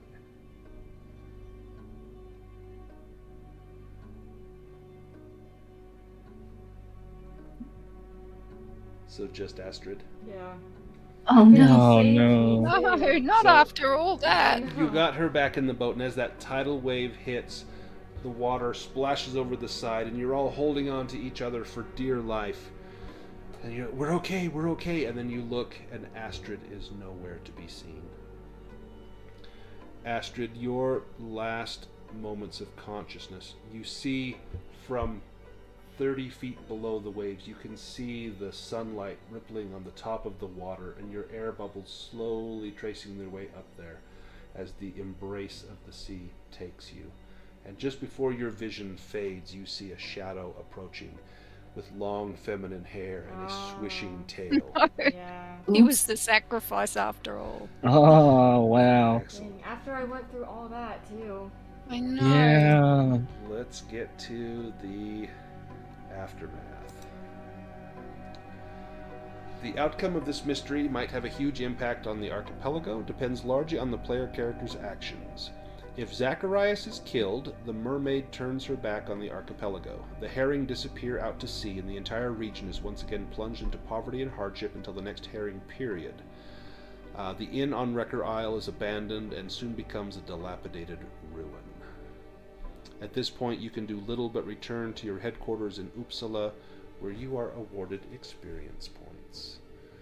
Mhm. Now, in the game, much like... You did save Justina, right? You did save... Well, yes, you did save Justina. So in the game, there is a questionnaire that you you answer in order to get experience points. And it's much like Dragonbane, and I can never find this in the book when I need it. Oh, here it is. So, did you participate in the session? Yes, you get 1 experience point. Did you confront any Vaesen? Yes, you get another one. Did you identify a previously unknown species? Yes, you did. Were you affected by your dark secret? That's going to vary from person to person. If the answer was yes, then you could take an extra experience point. Did you take risks to protect other people? I think everyone did. Yeah. You get a point for that. Have you learned anything? If so, what? And then did you perform an extraordinary action? And I think for the extraordinary action, there's a couple of them. I think Astrid running out and trying to find what happened, or sorry, Helena running out and trying to find what happened to Astrid, and getting the boat, that was a very, very heroic thing to do. I think that Johan leaping across, knowing the mermaid was in the sea and going across to the island, especially given your dark secret, that was incredibly heroic as well. And so the way that Vaesen would work, you would sum up those experience points, you'd put them on your character sheet, and whenever you have at least 5, you can spend 5 to raise a skill. And so you couldn't raise like your stats, like you couldn't raise physique or something like that, but you could raise your agility or close combat or force up to a maximum of 5. And once it hits 5, that's the most you could get. And so that's how you would level up your character in this game. So let me just kind of as an epilogue, let's say 6 months have passed. You are back at the Castle Jillenkreuz, recovered from what has happened. You're sitting around the table one day, and Johan breaks the silence by telling you what happened to him at sea. And Johan, what is that tale? What do you share with everyone about something from your past that they didn't know about? Yes, I think my time in the Navy ended when my ship was absolutely annihilated by some kind of Vaesen, which, while, perilous, I survived, which is what gave me the sight. It was maybe even the creature we just saw, who In knows? fact, let's say maybe your ship hit an iceberg, and now you wonder if it was really an iceberg after all. Ooh, I like that. And you swore that as your ship was making evasive maneuvers, the iceberg was moving towards you. Ooh. Valentina, you have spent some time trying to reach Astrid. And finally, after several weeks, you managed to make contact with her. What is one question you would ask Astrid?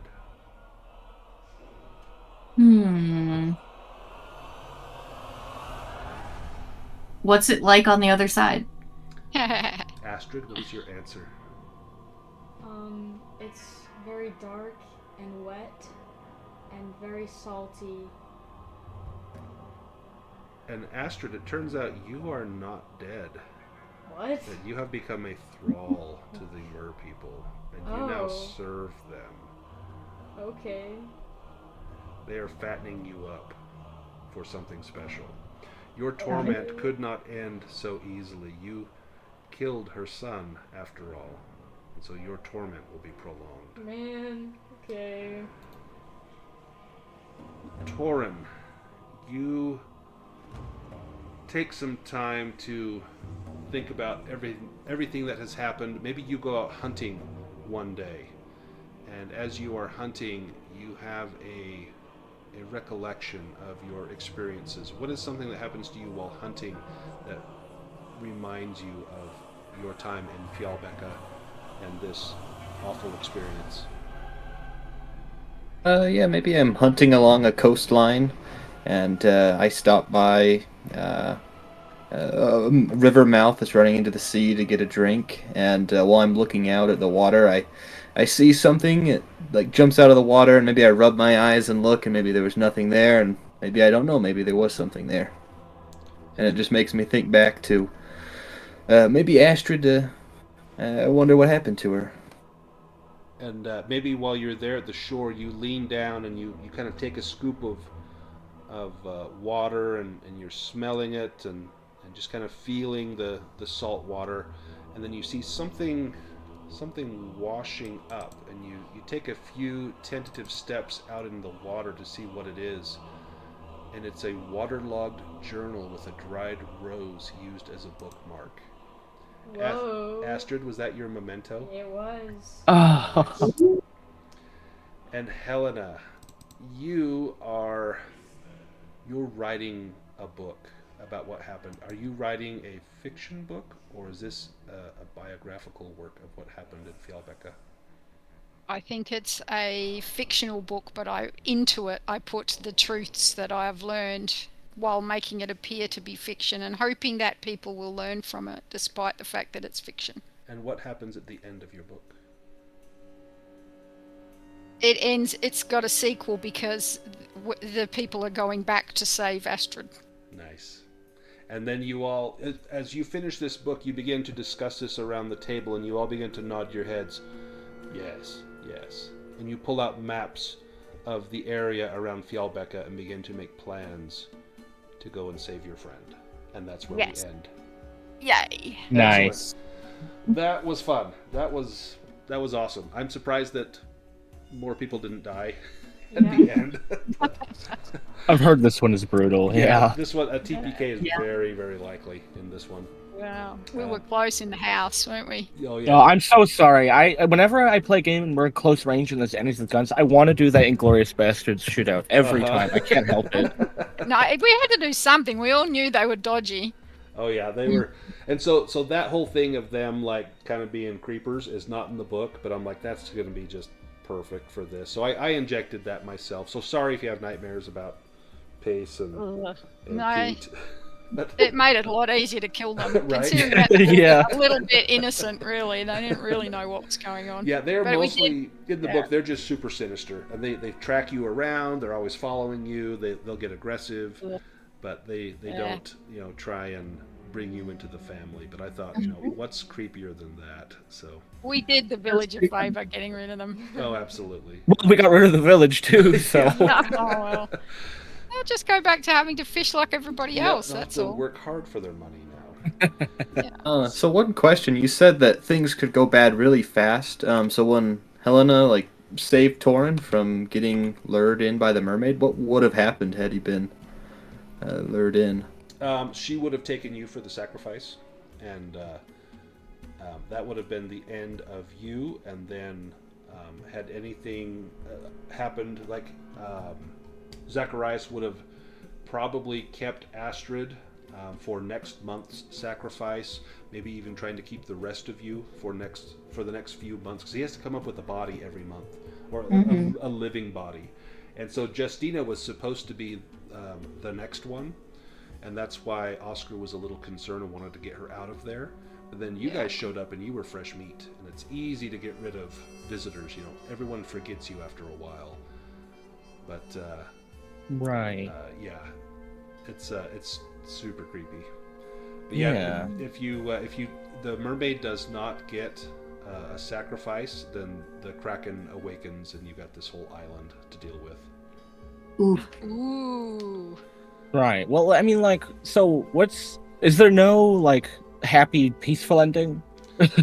Yeah, I guess in my mind, I was going to be like, Zacharias, aren't you like a prisoner? Didn't they capture you? Why are you even here? Can't you just go home? Could have Jeez. taken Pete and Pace as a sacrifice. That's You would have probably known. the way to do it, is to give them Pete or Pace, because they are not related. So Abella and her husband, they were out fishing and cast out their net, and they caught Zacharias, this child of the sea, and they decided to keep him, and then discovered that he brought fortune and luck to the family. They began to go after, they were wrecking, so they go after shipwrecks and take whatever was valuable there, and they found that pretty soon they could not just take wrecked ships, but they could go and find ships and basically kill the crew and take everything they had as well, and save someone to make an offering. And once those offerings started, then the herring came in great abundance, and so they wanted to continue with that. The husband was actually killed by Zacharias, and the godmother didn't mind at all because the husband was kind of a brute, and Zacharias was the one that was bringing them wealth. And so she was more than happy to see him gone and her son take over that position. Yeah, it's like a terrible family, but like I think this Vaesen is one of my favorite in there because like they can be so dark and sinister, and like we all kind of have mermaids in popular culture. We've all got, we know what it is. If I told you it was, like a church grim, like from The Wicked Secret, you're like, well, what is that? And I show you a picture. Oh, it's a big cat. But and the Night Sow kind of tells you what the Vaesen is. This one, the Silver of the Sea, you might think, oh, it's probably a mermaid, but it's actually a reference to the herring, and then you find out, oh no, it really is a mermaid. But I just absolutely loved it. I had a blast playing with you guys. I hope that you all had fun. Hopefully this was fun for everyone. It's a little stressful, but everyone did great. And yeah, we've already got a built-in sequel going to save Astrid. Yeah. Yeah, you'll have to write us that homebrew now. Right? Yeah. So I will, this is the, I've got 3 Vaesen adventures that I run right now and start playing. I want to start the campaign, the Lost Mountain Saga. I think it's 5 adventures. I think it would be super fun. I just kind of started looking through it. It looks so cool. I've got the stuff already on Foundry. I just need to find time to run it. So once I finish Path of Glory and Creeping Darkness, I want to run the Lost Mountain Saga and then another Dragonbane one, the Dragon Emperor campaign.